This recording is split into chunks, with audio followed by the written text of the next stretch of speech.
Attention, à partir de maintenant, tout peut arriver. Quand Max prend le micro sur RMC Gold, il devient totalement incontrôlable. Des auditeurs, des fous rires et le meilleur des années 80 et 90. Bienvenue dans la libre antenne de Max sur RMC Gold. Mesdames, messieurs, bonsoir, il est 22h, vous écoutez RMC Gold et c'est un bonheur de vous retrouver ce soir avec une libre antenne un petit peu particulière. Ça fait des jours et des jours qu'on en parle, mesdames, messieurs. Attention à vos fesses, faites attention à ce que vous faites ce soir parce que vous êtes peut-être suivis, mais sans le savoir. On va en parler dans un instant, évidemment. On va parler de détective privé avec notre invité qui est déjà là. D'abord, je fais le tour de table rapidement. L'équipe est là au grand complet. Bien sûr, Yanis est chaud bouillant. Alors, il est au fouet, au moulin, il est partout. On a eu un petit souci technique, il est là. Un petit souci, toujours là. Qui avait marché sur la prise, encore une fois, c'est Juliana ou quoi? C'est pas possible. Non, c'est pas moi. Ça va, Juliana? C'est toujours la faute des femmes, c'est ce qu'on dit. Mais c'est pas vrai. C'est pas. Je dis ça à notre invité qui est une femme qui va nous dire oh là, ça commence bien, il y a que des mecs là. Elle va s'en aller, elle a dit c'est bon. On est sur Macho FM. Non, c'est plus comme ça. On est en 2026. On fait très attention. Ça va, Juliana? Toi? Bah moi, ça va très très bien. Je suis en pleine forme. T'inquiète pas. Rien à mais je m'inquiète pas. Rien à te reprocher, Juliana. T'es sûre? Bah oui, tout va bien. D'accord, tout va bien, ce n'est pas moi. Je connais quelqu'un qui va pouvoir te suivre si tu fais une connerie. Je te préviens tout de suite. Non. Bon, Gabi, comment ça va? Ça va nickel. Bon, alors ce soir, évidemment, c'est un des événements, puisqu'on va parler d'un livre qui s'appelle Profession détective privé dans les coulisses des enquêtes adultères. Voilà, et puis plein d'autres, les péchés capitaux, aux éditions HarperCollins. Et c'est notre invité du soir, c'est Julie qui est avec nous. Bonsoir, Julie. Bonsoir.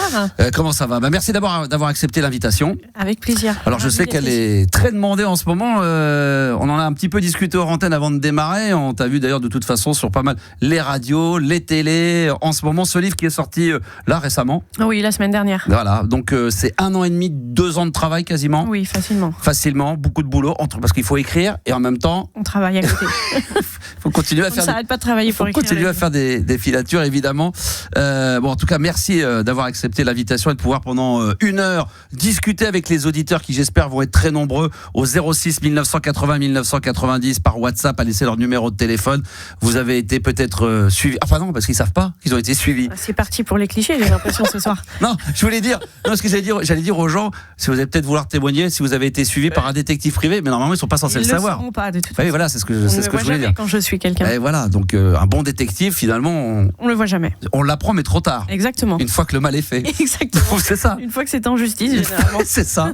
Alors dans ce livre, alors d'abord, on va parler un petit peu. Avant de parler du livre, d'abord le parcours détective privé depuis combien d'années? Une quinzaine d'années, c'est 15 ça? ans. 15 ans. Exactement. Et avant, c'était quoi? T'étais prédestiné à autre chose ou vouloir faire autre chose? Voilà, je suis juriste de formation.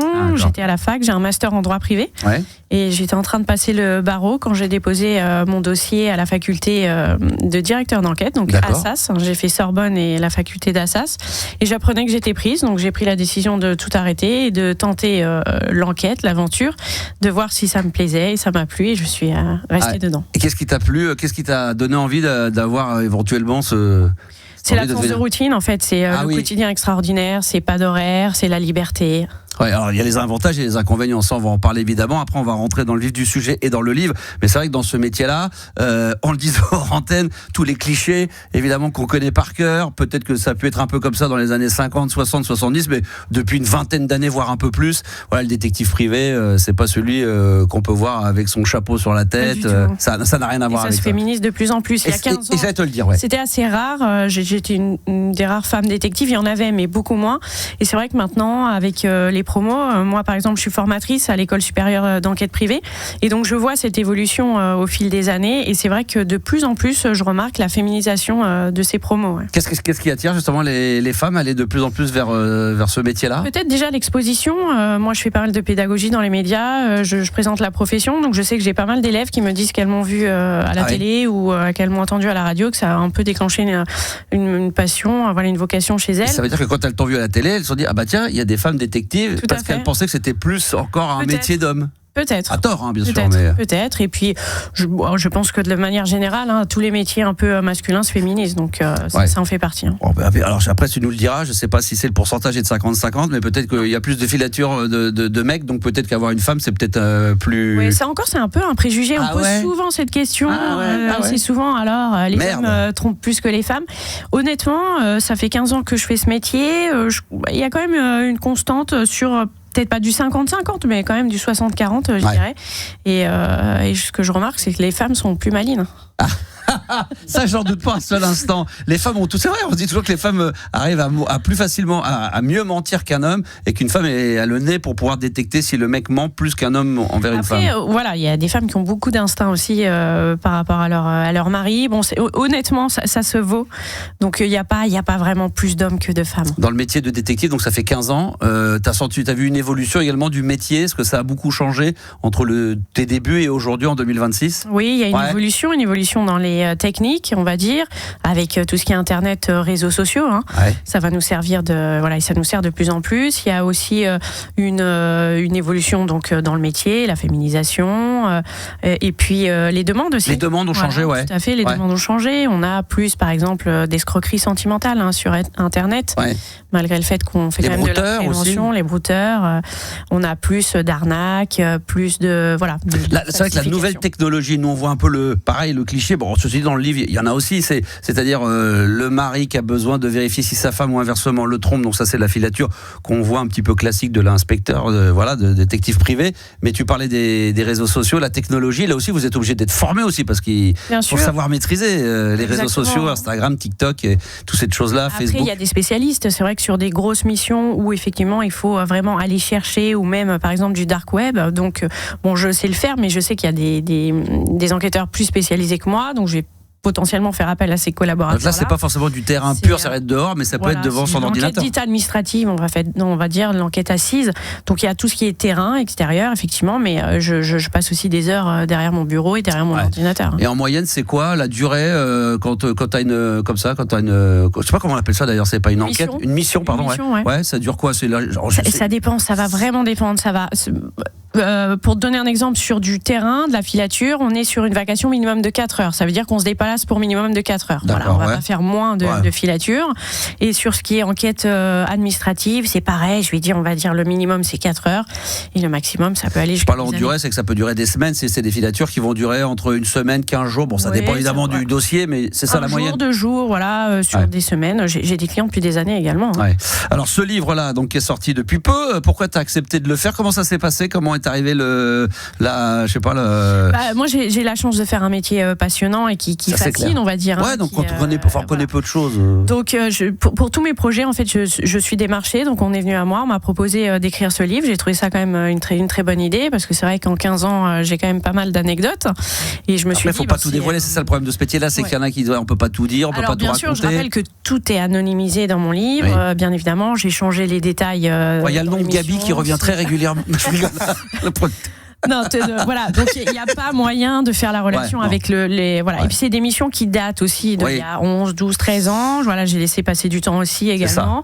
Et puis mes enquêtés ne sont pas reconnaissables dans le livre. Et ce qui est génial dans ce livre-là, que j'ai dévoré en arrivant juste avant, là, parce que je l'ai récupéré que samedi, donc je l'ai regardé tout le week-end et je l'ai lu là lundi en arrivant, c'est qu'il y a de tout. C'est vrai que je me doutais bien qu'il n'y avait pas que des filatures de tiens, je vais suivre mon mari me trompe, c'était dans l'hôtel. Là, dans les chapitres, donc c'est les péchés capitaux, il y a de tout, ça va de il y a les traitements des animaux, protection des animaux, il y a le harcèlement en entreprise également avec les patrons, et ça c'est vrai que c'est assez éclectique. C'était comme ça déjà même à l'époque, même avant que tu te mettes à travailler. J'imagine que tu as dû travailler un peu sur l'histoire de ce qu'était le détective privé. Est-ce que c'était déjà ça à cette époque-là, ou ça a beaucoup changé? Les missions ont changé. Après, je pense peut-être qu'à l'époque il y a un peu plus de droits de la famille, un petit peu plus d'adultère, j'imagine, à l'époque. Et là, avec les fraudes ou les arrêts maladie, par exemple, on fait vraiment d'arrêts maladie. Donc ça, tout ce qui est contrefaçon aussi pour les marques de luxe, concurrence déloyale. Donc ça, on en fait beaucoup. Vol en entreprise, les sorties de marchandises. Ouais, ça là ça se chiffre pas en dizaines de milliers d'euros, c'est des millions. C'est des millions et des millions d'euros, ouais. Comment avant qu'on ait les premiers auditeurs qui passent sur l'antenne, vous me direz Juliana dès qu'ils sont prêts, comment tu sélectionnes un dossier, une mission, pardon, ça se passe comment? La personne vient, moi je viens, tu vas automatiquement l'accepter, ou en fonction, comment ça se passe? Parce que après quand tu travailles, tu peux pas faire plus. Est-ce que tu peux faire d'ailleurs plusieurs missions en même temps? Oui, je peux faire plusieurs missions en même temps, parce que j'ai aussi des équipes qui travaillent avec moi sur le terrain. C'est pour ça aussi que j'accepte de montrer mon visage. Souvent, on me le demande. Pourquoi je passe à la télé ou pourquoi je me montre sur les réseaux sociaux? Ce qui est une bonne question. C'est un peu comme le raid. Voilà. T'as le big patron qui vient, mais tous les autres, tu les vois jamais. Non, mais c'est un peu ce ça. que je comprends, ouais, c'est légitime. Après, moi, ça fait 14 ans que je fais du terrain. Donc maintenant, ça me dérange pas d'être un petit peu en retrait, de faire la direction d'agence. Voilà, c'est moi qui gère avec les clients, qui fait les rapports qui vont en justice. Après, la question, c'était comment on vient à moi. Tout simplement, on m'appelle. Voilà, j'ai une agence qui s'appelle Agence Vendôme Investigation à Place Vendôme à Paris. C'est là où tu as commencé d'ailleurs, dès le départ. Voilà, dès le départ. J'ai monté mon agence en 2011. Et donc, on prend contact avec moi par mail ou par téléphone. On m'expose sa problématique. Je vais ensuite analyser la faisabilité avec mes collaborateurs. Et on va voir comment on peut mettre une stratégie en place. D'accord. Et ensuite intervenir. Donc, les gens se déplacent, tu les vois physiquement. Et là, tu vas pousser un petit peu le dossier, la mission potentielle. Pourquoi, comment? Et là, après, tu te donnes quoi? Un petit peu 24 heures de réflexion. Tu regardes, ça et dépend. tu lui dis si tu reviens. Plusieurs jours, déjà, on regarde la faisabilité. Comment on peut aider le client? Ça, c'est important. Ensuite, on va faire un devis, bien évidemment. Et oui, parce que ça. C'est important aussi de savoir combien on va payer. Mais ce qu'il faut regarder aussi, c'est ce qu'on va récolter à côté. Donc, c'est gain-bénéfice. C'est ce que je dis toujours aux clients. Ouais, notamment dans la garde d'enfants, par exemple. Si ça permet d'obtenir la garde d'enfants, c'est bien plus. Il n'y a pas d'estimation pécuniaire à ça, on va dire. Et tu t'interdis rien, il n'y a pas de mission, il y a des choses que tu pourrais refuser ou tu acceptes tout. Bien sûr. Tu parlais des enfants, il y en a une où je crois que c'est les parents qui sont séparés dans le livre et c'est le père qui s'aperçoit que la mère ne s'occupe pas vraiment des enfants, que c'est les grands-parents qui gèrent, alors que c'est elle qui a la garde des enfants. Officielle, Voilà, donc ça c'est des choses, même pour toi, j'imagine ça doit être un peu plus lourd sur des missions comme ça, un peu dur. C'est toujours marquant quand il y a des enfants dans l'histoire et j'en fais pas mal de garde d'enfants. J'ai plein d'anecdotes là-dessus, dont des personnalités publiques, par exemple, que j'ai suivies, qui étaient censées s'occuper de leurs enfants. Et j'en ai une en tête. Pas moi, quand même. Parce que ma femme écoute. J'en ai une en tête où effectivement il s'occupait pas du tout de son enfant et c'était le chauffeur privé qui s'occupait de son enfant toute la journée. Oh la vache. Qui allait prendre ses pauses dans le PMU de quartier et l'enfant était posé sur le bar. Mon Dieu. Il mangeait des cacahuètes. Oh la vache. Journée. Et donc la mère avait des doutes là-dessus et du coup elle t'a demandé de faire ce suivi pour monter le dossier pour ensuite aller le défendre au tribunal et éventuellement faire changer le juge sur la garde des enfants. C'est ça le but. Tout à fait. D'accord. Et toi tu suis ça après, une fois que la mission elle est rendue, que tu as rendu ton dossier, que tu fais ton compte rendu, tu t'informes de savoir si ça a marché ou pas, ou tu passes à autre chose. J'ai des retours de clients ou des avocats qui me disent de manière très sympathique ce qu'il est. Toi, tu cherches à savoir ou tu considères qu'une fois que le travail est fait? Moi, c'est mon travail est fait. On va dire, je donne le relais à l'avocat, mais c'est toujours bien de connaître la suite. Encore ce matin, j'ai un client qui m'a envoyé un petit SMS me remerciant en me disant que mon rapport lui avait bien servi et qu'il avait obtenu la garde exclusive en tant que père, ce qui est quand même assez rare. Tu n'as pas eu la boîte de chocolat qui est arrivée par courrier après quand même? Non, c'est pas vrai. Non. Et ça c'est génial. Pour toi c'est une satisfaction, j'imagine. Une grande satisfaction, ouais, parce que d'avoir travail bien fait et puis même si tu dois rester un peu neutre dans l'histoire, finalement entre guillemets, si tu vois que les preuves sont là, tu dois forcément prendre parti un petit peu pour le client. Alors, et t'espères qu'il y aura gain de cause quand même quand c'est le cas. Oui, on reste toujours objectif. Ça c'est quand même le but de notre rapport. Il est factuel et objectif. Donc ça, on prend parti pour personne. On est vraiment là pour décrire ce qu'on voit. Donc on décrit les faits, uniquement les faits qu'on voit, même si les clients parfois nous disent mais non, mais c'est pas possible que ce soit passé comme ça. Est-ce que vous êtes sûr que c'était pas autrement? Voilà. Nous, on observe, on marque, on est totalement objectif, mais bien évidemment, c'est une grande satisfaction. Et dans le livre, tu le dis, quand tu te retrouves face à des fois la personne à qui une fois que tu dois faire le rapport, avant d'envoyer le dos, tu vas tranquillement parce qu'il faut préparer la personne. Tu sais que psychologiquement, même si à partir du moment que les gens font appel à toi, c'est qu'ils ont des gros doutes. Mais c'est toujours pareil. Tant qu'on n'a pas la preuve. Une réflexion très mûrie quand on vient me voir, si c'est des mois. Tu leur demandes, toi d'ailleurs, tu leur dis, vous êtes sûr je leur dis en fait, qu'est-ce qui vous amène à moi? Pourquoi vous avez des doutes? Qu'est-ce qui vous fait dire que le cas de l'adultère qu'on prend, qu'est-ce qui vous fait dire que votre mari a changé? On me dit des détails, des choses. Est-ce que vous avez une idée de la personne qui peut côtoyer tout ça? Ça peut nous aider aussi dans notre enquête. Et après, soit ça s'avère vrai, soit pas du tout. Tu as dû le lire dans mon livre. Il y a des clients qui ont soit l'information qu'ils souhaitaient. Il y en a un, par exemple, il savait que sa femme l'avait déjà trompé à l'époque, il lui avait pardonné, mais il avait continué à avoir des doutes. Je raconte pas la fin, mais du coup, il demande. Il y a plein de rebondissements, effectivement. Et c'est comme ça, beaucoup de fois, même des fois, des informations qu'on ne soupçonnait même pas, en fait. On part sur une mission. Oui, un peu. Oui, ça peut arriver, ça. C'est vrai, une mission un peu classique, et puis tu t'aperçois l'impression qu'il se passe plus. Je suis déjà partie sur une mission d'adultère et j'ai atterri dans la prostitution, par exemple. Ah ouais. Ah ouais, là c'est carrément autre chose, quoi. Et tu voyages en dehors de la France, si tu dois être amené à aller dans des pays un peu frontaliers, t'y vas, Oui, tout à fait. Ouais. Après, il y a la réglementation de chaque pays, donc il faut faire attention à ça. Il faut le budget aussi, il faut que le client. Le budget, exactement, puisque le client paye les frais de déplacement. Mais effectivement, on peut être amené à le suivre dans le train. Et ça, justement, si par exemple tu te retrouves en Suisse, en Italie, en Allemagne, n'importe où, dans ces cas-là, tu changes de pays, donc effectivement, les lois, les règles ne sont plus les mêmes. Il faut faire attention. Vous êtes expert de tout ça, donc vous savez très bien où vous mettez les pieds. Vous savez qu'entre l'Italie et l'Espagne, ça va pas se passer de la même manière. Tout à fait. Donc si on n'a pas le droit d'enquêter, on va faire appel à des collaborateurs sur place. Voilà, donc vous avez, de toute façon, tu peux, entre guillemets, je sais pas si c'est le bon terme, mais sous-traiter. Oui, tout à fait, on a un réseau international. Ouais. D'accord, très bien. Il y a combien vous êtes combien? Vous êtes pas qu'il y a plus de 3000 détectives privés en France, ce serait ça le chiffre? Un petit peu moins. Après, j'ai pas le chiffre officiel, mais oui, on doit être peut-être. De 1997.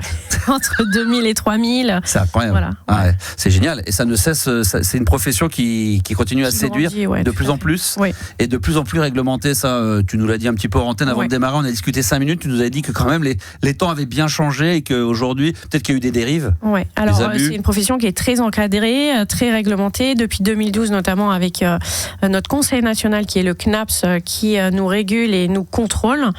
Donc, on a tous un agrément, une autorisation d'exercice, une carte professionnelle. Je te donne un exemple. J'ai plein de personnes, par exemple, sur mes réseaux. D'ailleurs, suivez-moi sur Instagram. Ah bah alors oui, on va en parler. Vas-y. Julie.expertdétective. Donc, génial, il y a mon quotidien et puis un petit peu... On va le faire. Mais il y a pas mal de personnes qui me demandent si elles peuvent faire un stage chez moi. Voilà. Donc, bien évidemment que non, je ne peux pas prendre n'importe qui en stage. Il faut que ce soit un élève de l'école, de la formation, qui ait déjà une préautorisation du CNAPS. Ouais.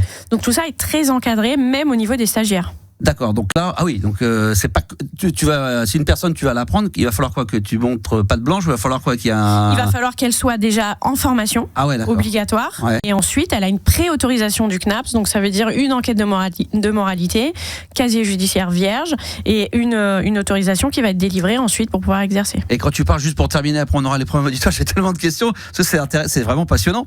Quand tu parles vraiment qu'il y a beaucoup de contrôle, qu'est-ce que tu appelles contrôle? C'est-à-dire, ils peuvent débarquer chez vous à n'importe quel moment. Oui, tout à fait. Oui, ça va être du contrôle administratif, bien sûr. C'est normal, mais comme chaque entreprise. Mais ça va être du contrôle aussi légal, du cadre légal. Donc, il ne faut pas qu'on sorte du cadre légal. Donc, on respecte l'article 9 du Code civil qui est le respect au droit de la vie privée. D'accord. Donc, dès lors que, on estime qu'on a fait une atteinte à la vie privée, ça peut être très compliqué pour nous, quoi. D'accord. Donc, c'est un peu comme d'ailleurs ce que tu voulais faire peut-être au début, avocat. Il suffit qu'il y a des fois des mecs, on savait qu'ils étaient coupables, ils arrivent au tribunal, mais comme il y a eu un vice de procédure, une connerie, un truc qui a été mal fait, ça a été. Et donc le mec se retrouve dehors, qui devait faire 20 ans de prison.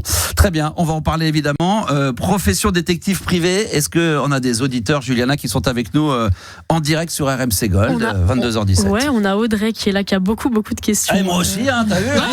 C'est incroyable. Je fais une mitraillette, moi, j'ai pas le temps, il faut y aller là. Après, moi, j'ai du boulot. Après, je vais la suivre. Je vais voir si je veux me faire choper. Comment ça va? Quel est ton prénom, tu m'as dit? Audrey. Bonsoir Audrey, bienvenue. Coucou, comment ça va l'équipe? Ça va très bien Audrey, on t'écoute.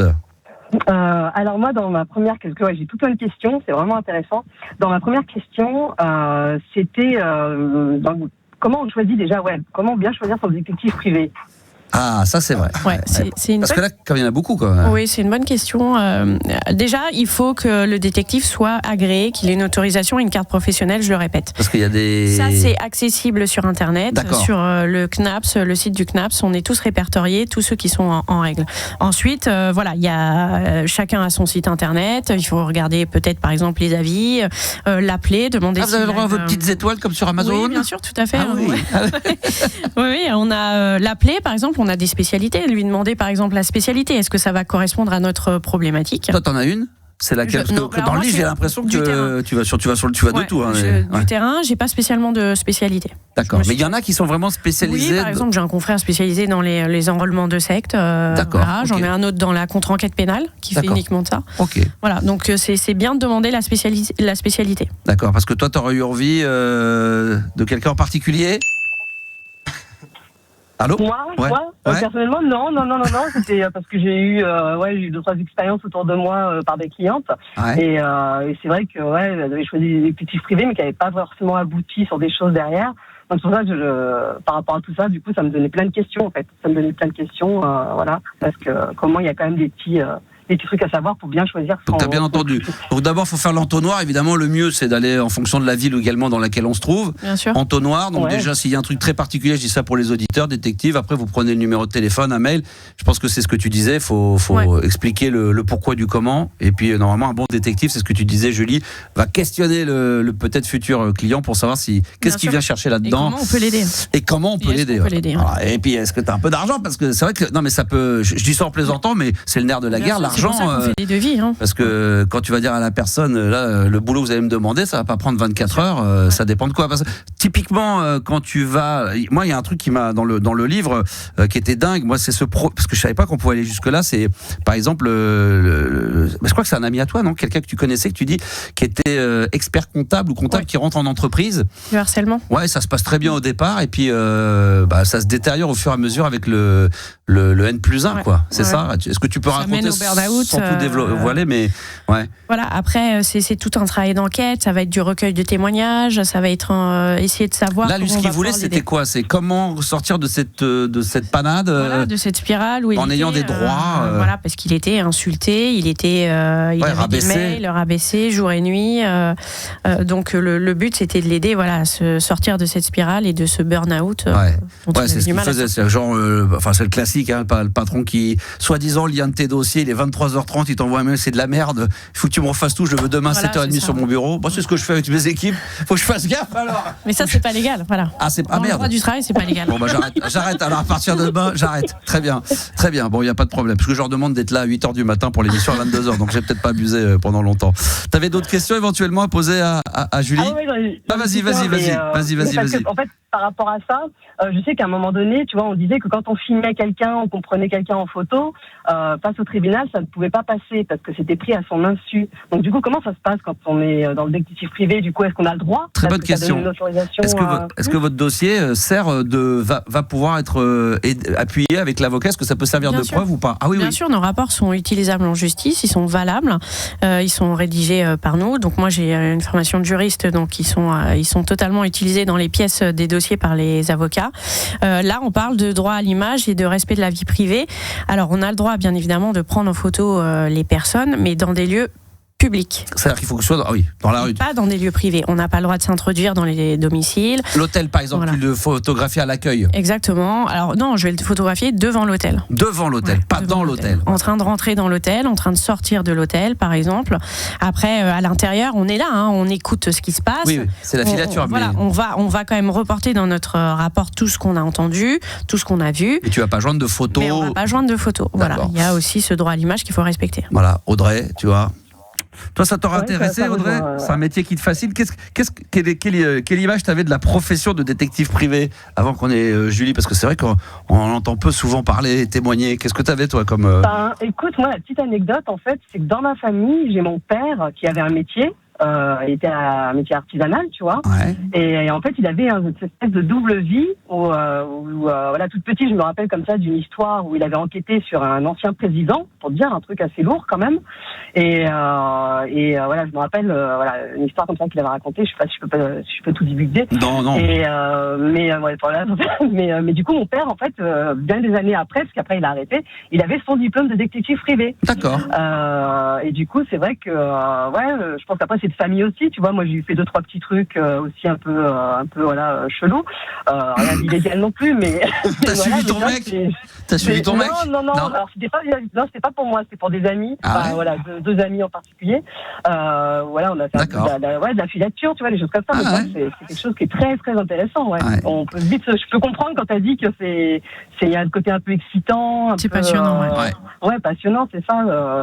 Faut rester discret. Et d'ailleurs, Julie, très vite, toi, quand t'as commencé ce métier-là il y a une quinzaine d'années, tout de suite tu as été séduite par cette profession, tu t'es pas dit immédiatement. J'ai jamais regretté. Il doit y avoir aussi, il y en a qui sont pas faits pour ça. Pas tout le monde, mais moi ça c'est un truc qui aurait pu me plaire, mais tout le monde n'est pas apte à faire ça. Ça reste un métier avec des stratégies, avec il faut être bon dans ce qu'on fait pour pouvoir perdurer dans le métier, effectivement. Ouais, et puis il faut être patient.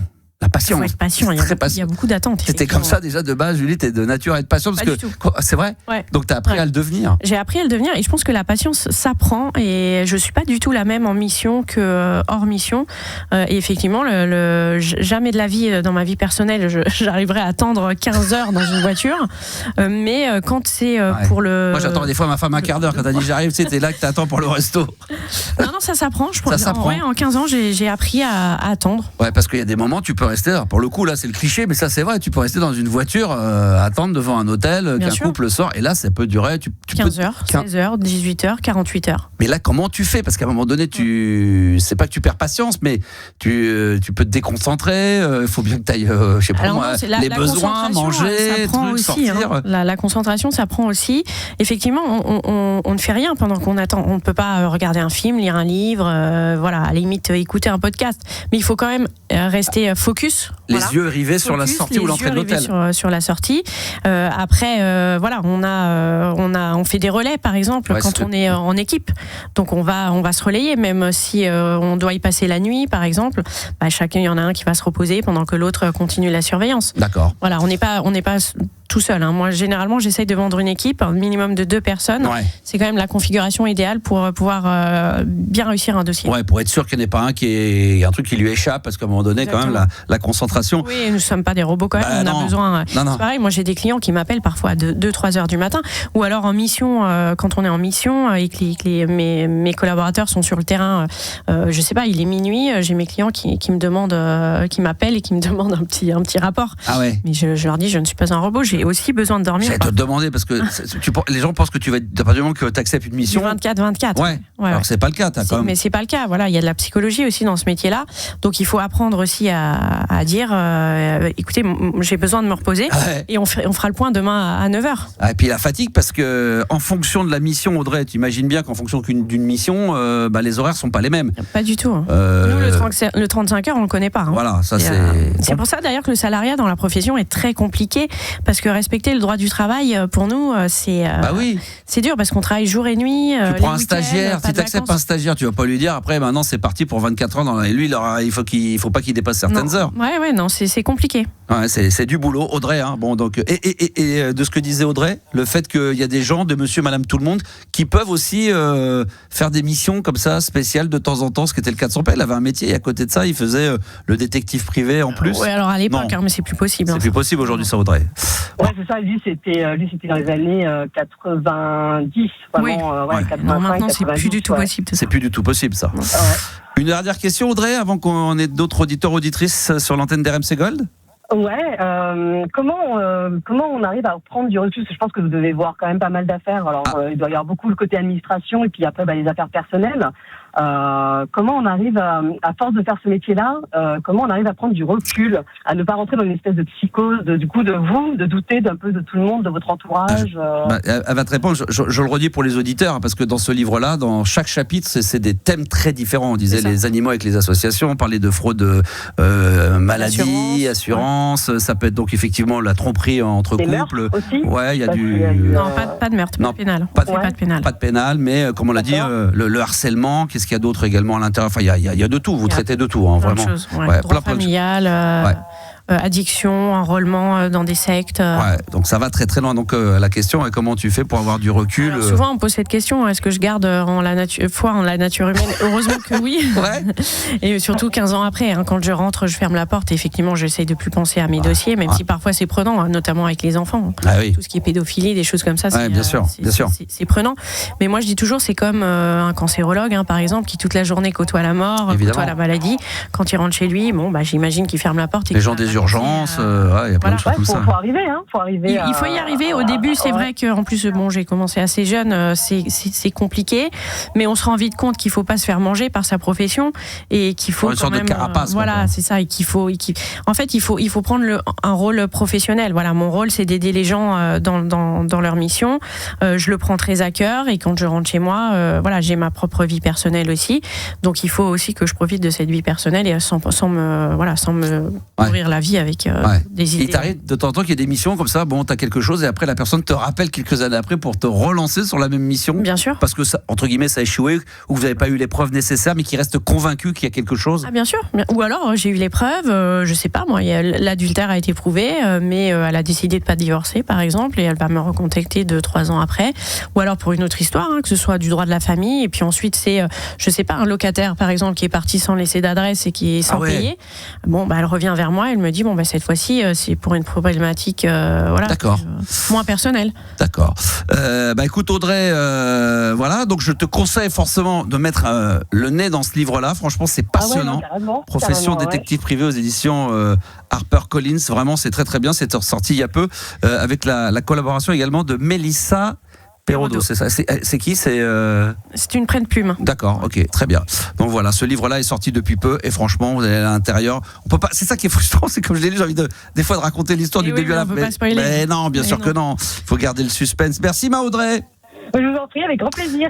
Plaisir partagé. On est ensemble jusqu'à 23h. Venez parler du profession de détective privé. Peut-être que vous avez fait appel à un détective privé. Peut-être que vous avez été suivi par un détective privé. Profitez-en. On est là jusqu'à 23h. On en profite au maximum. On va faire une pause de 60 secondes et on se retrouve juste après. À tout de suite.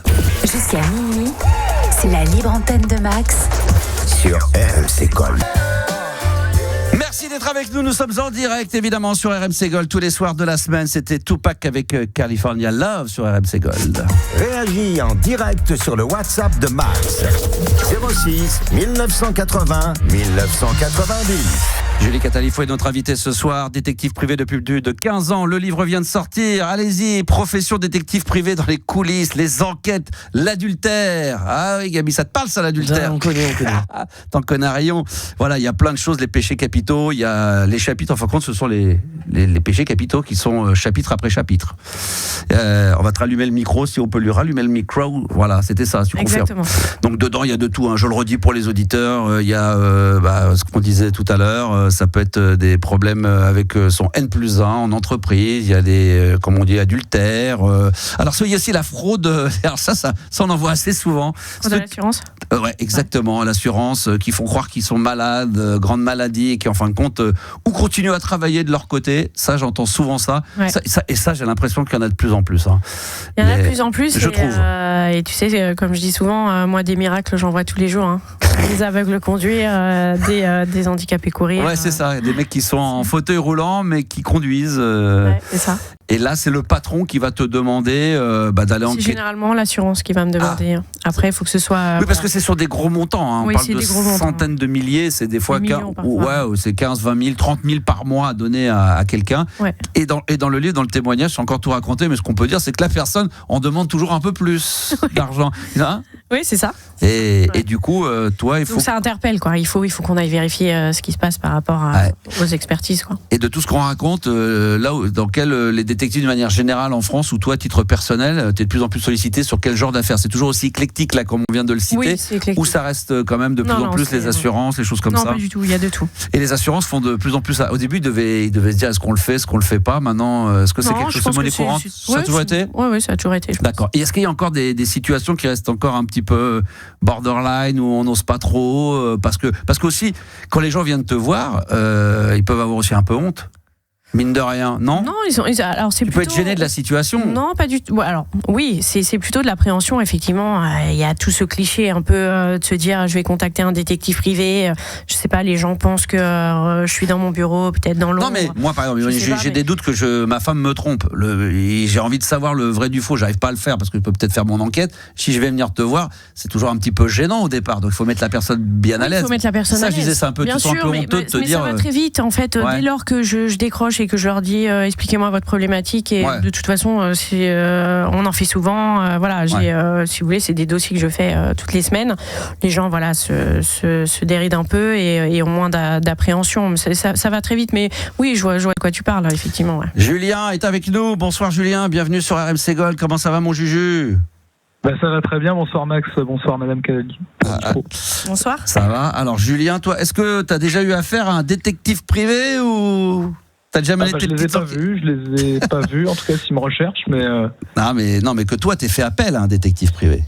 Bon non, à 18 ans, 19, pardon, j'ai pas eu besoin pour le moment, on va dire. On peut avoir besoin, hein. Moi j'ai des jeunes qui me contactent qui n'ont jamais connu par exemple leur père ou qui n'ont jamais connu leur mère. Ça peut être ça aussi, oui. Qui cherchent un frère, une sœur. Ah ouais, donc là c'est plutôt des enquêtes, c'est plus d'accord pour retrouver un membre de la famille. Ouais. Et t'y arrives parce que des fois c'est compliqué. Hein. C'est très compliqué, ça va dépendre des années. Voilà, bien sûr, plus ça remonte dans le temps, plus c'est compliqué.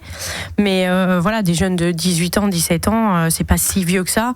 Donc je peux effectivement retrouver un père que. Ouais, mais là ça nécessite parfois même aller sur le terrain. Non mais l'administration, récupérer des papiers, la mairie, et ça t'as peut-être pas, t'as pas accès facilement à tout ça. Alors on est sur tout ce qui est en libre accès public. On n'a pas accès à des choses secrètes. Après, on a nos méthodes aussi. Donc, on est habitué aussi à chercher l'info. On sait où elle est. Et vous puis, avez vos indices, comme on dit ? Non, on ne peut pas le dire. Non. Et puis, de toute façon, c'est pas légal. Ouais. Mais ça, par exemple, voilà. Tiens, puisqu'on en parlait tout à l'heure de la législation, par exemple, si on apprend que tu as retrouvé le père d'un fils, je sais pas, Julien, il cherche son père, tu l'as trouvé, mais qu'ils apprennent un jour que t'as eu des complices à la mairie, des choses. Non, c'est pas légal. Ça, t'es pas légal. Non, bien sûr que non. Qu'est-ce qu'ils peuvent ? Donc, dans ce cas-là, ils annulent le père. Ils décident de dire que c'est pas son père. C'est moi qui ai des soucis après. Là, toi, t'as des soucis. Oui, c'est moi qui ai des soucis. Et ça peut être quoi ? Tu peux être radié. Retrait d'agrément, ouais. Ah oui, carrément. Ouais. Et là, c'est pour un certain nombre de mois, d'années ou c'est à vie ? C'est plutôt années, généralement, entre 2 et 5 ans. Ouais, si c'est très très grave, ça peut aller plus loin. Ouais. Quoi. D'accord, très bien. Bon, c'est comme les médecins, voilà. Quand oui, c'est ça, bien sûr. C'est la même chose. Julien, quelle est ta question pour Julie ? Déjà, une première question. Alors, c'était au tout début. Est-ce que finalement, c'est un métier qu'on peut projeter de faire longtemps à l'avance, ou alors c'est un métier qu'on trouve que quand on est en master justement là de droit privé, on se dit tiens, ça peut être une branche qui va me plaire. Est-ce que c'est un métier que vous avez voulu faire dès que vous êtes rentré en droit, ou plutôt vers la fin de vos études ? Alors, c'est un métier, oui, qu'on peut avoir en tête dès le départ, je dirais. T'es très jeune. Moi, personnellement, j'étais pas spécialement attirée par tout ce qui est roman policier ou série télé.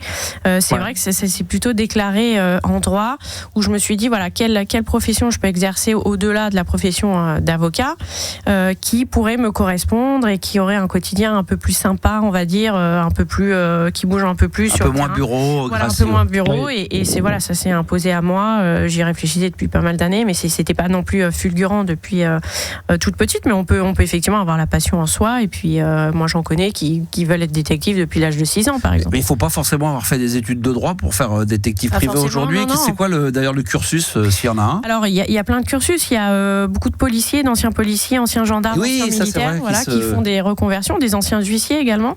Après, ça peut être des policiers ou des gens en retraite qui décident de continuer après, ou des gens qui en ont marre d'être flics et qui ont un savoir-faire et qui disent tiens, mes 10 dernières années je veux le passer à faire ça. C'est une façon d'être indépendant aussi. Exactement, de connaître l'indépendance, la liberté aussi. Après, ce que je disais dans mes promos, puisque je suis formatrice à l'école d'enquête, ça peut aller de 18 ans à 60 ans par exemple.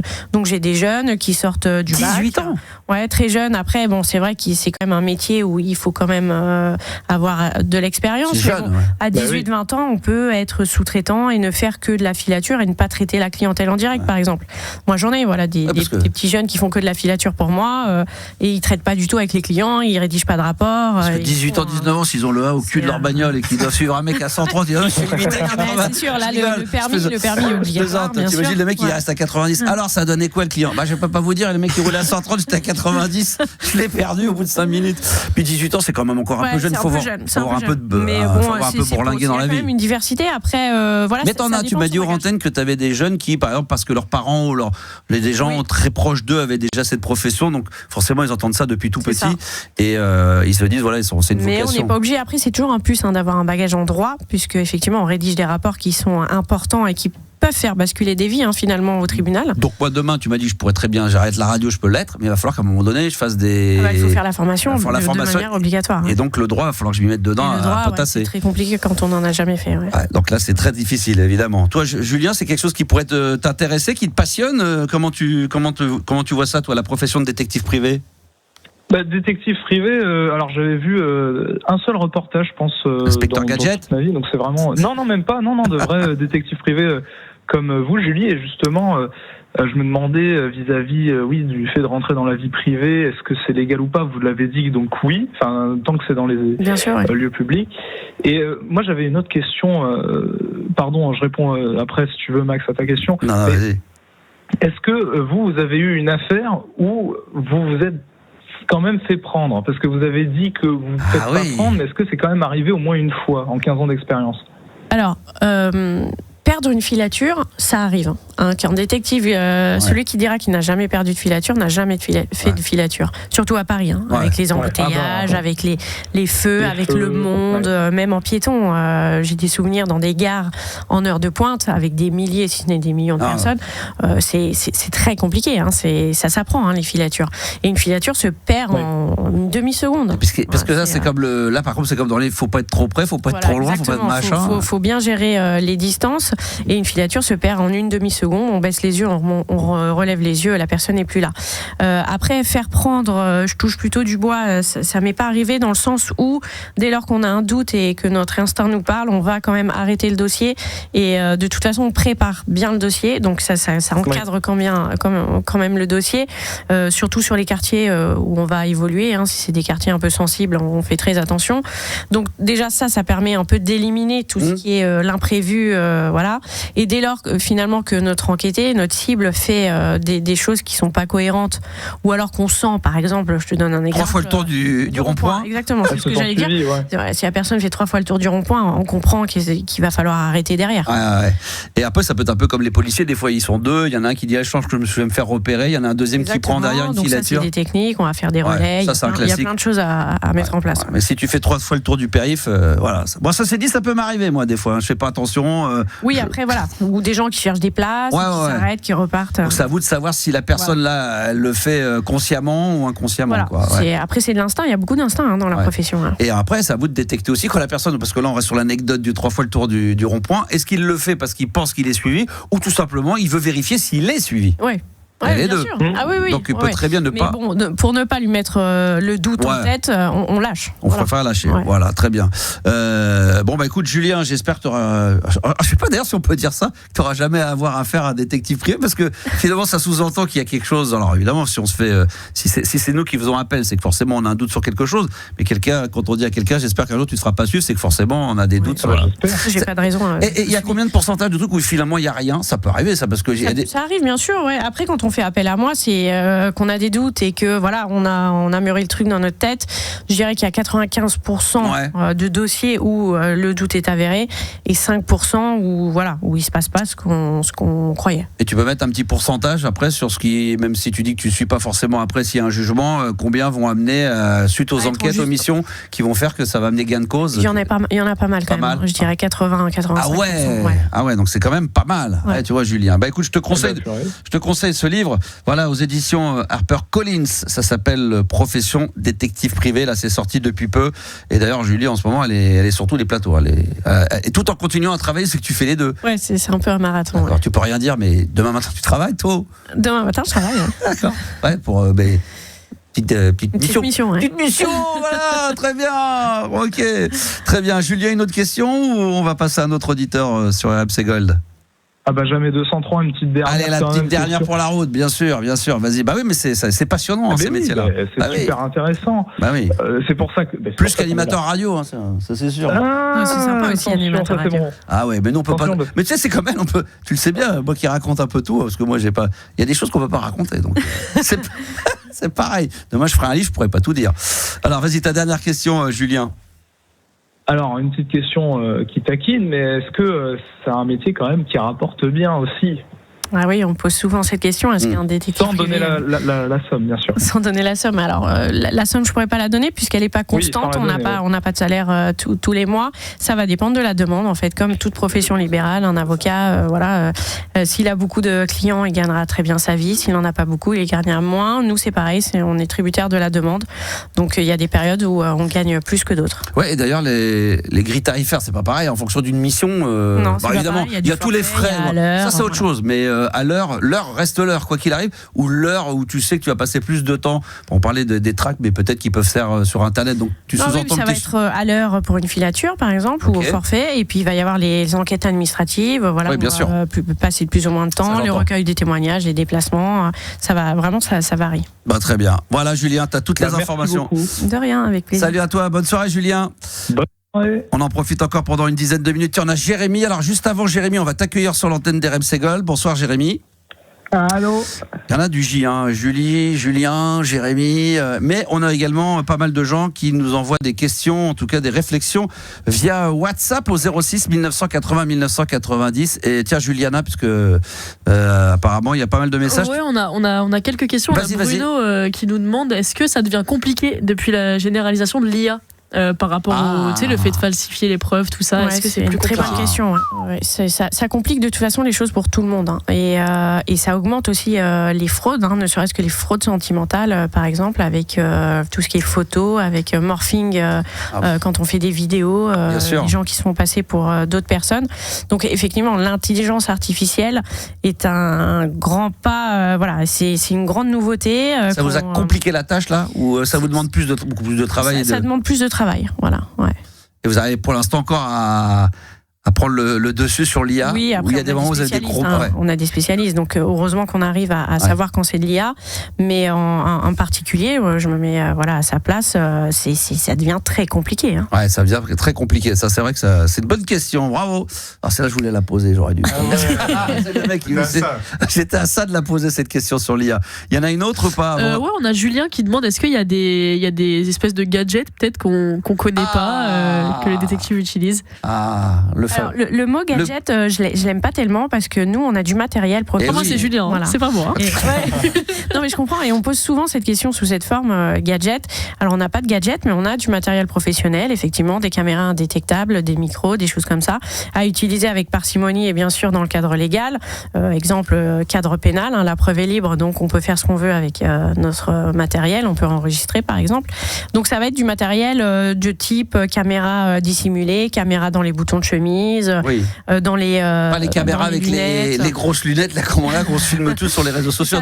Ça peut arriver, hein, les caméras lunettes. Après, ça dépend de la mission. Si c'est furtif, si on va pas parler à la personne pendant 15 minutes, les yeux dans les yeux, mais si on a juste besoin d'identifier son visage, je sais pas, par exemple, taper à une porte et dire excusez-moi, je me suis trompé, j'ai quand même capturé le visage de la personne. Mais t'as pas les mêmes lunettes que nous on a dans la rue parce qu'il y a le gros bouton blanc là, tu vois, c'est beaucoup plus discret que ça. Voilà, exactement. Donc ça, tout est possible. Donc et puis vous avez par contre tout ce qui est bagnole, les vitres teintées, quand même vous essayez d'être le plus discret possible, à certaines distances. Ça, j'adore ça.